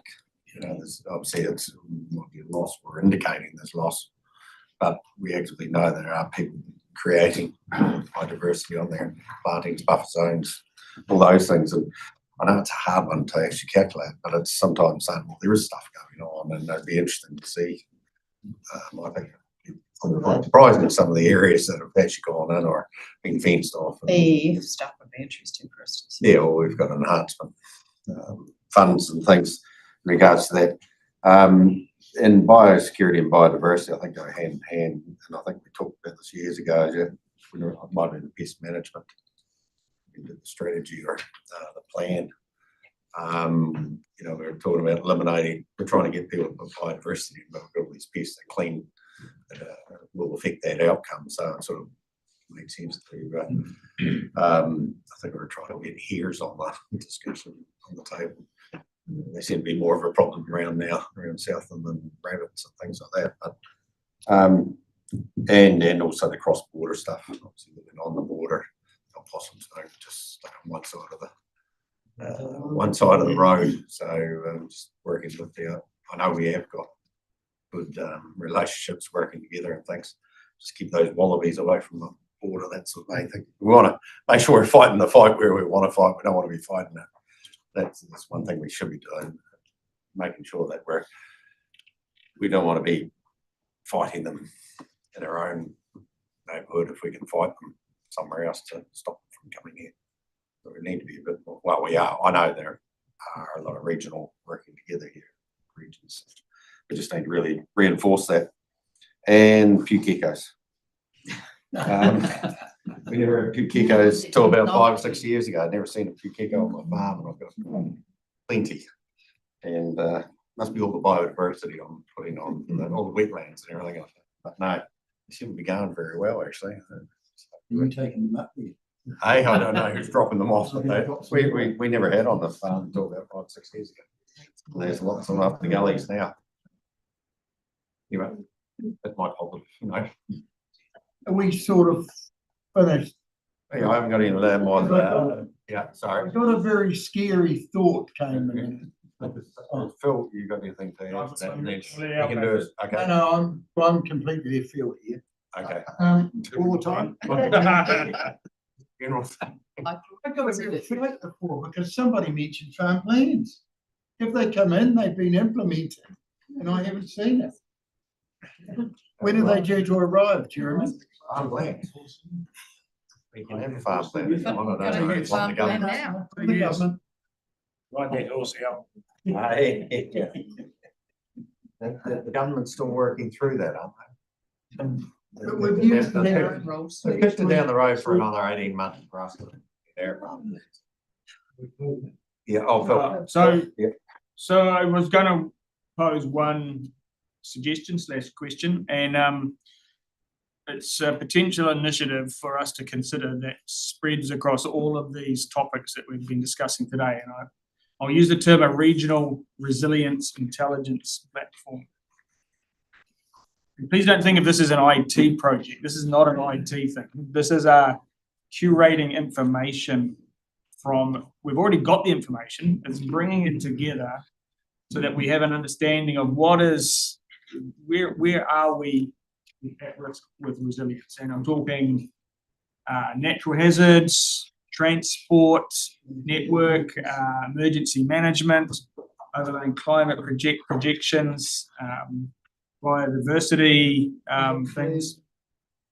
Seems to me that in order to support regional spatial planning at scale over longer timeframes in the future, and in order to mitigate the risks that amalgamation may overtake things that we think are important and diminish them in the eyes of a new governance system, that a regional resilience intelligence platform might be a legacy thing that at least this regional council builds and leaves and passes on to the new generation of local governance.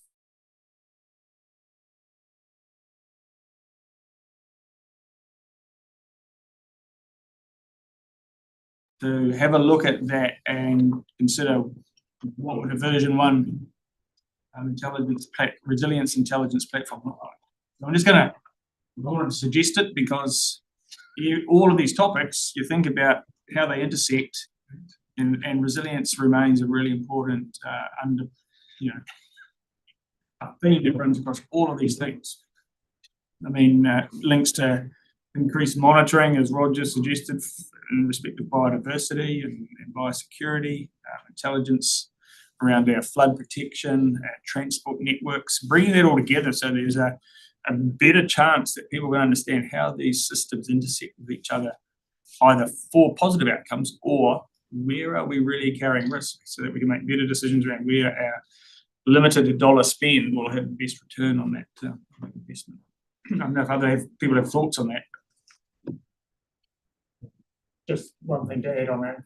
It relates to the statements on the back wall there, up on the sign, our vision and our mission. You know, like a thriving Southland. I think that sort of sets the benchmark moving forward, and that sort of certainly gives effect to those statements. But if you like, I'll give you a bit of an update around what's happening next week in terms of same format, and then happy to close off and yes, any questions. So effectively next week we've got another one of these sessions exactly the same format as this. I'm looking to cover water, land, natural hazards and climate, coastal environment, and also emergency management. So same sort of 45 minutes to an hour per topic, same format, just to get through some strategic direction for councillors on those 5-6 topics as well. So it's next week on the 1st. No, thank you very much.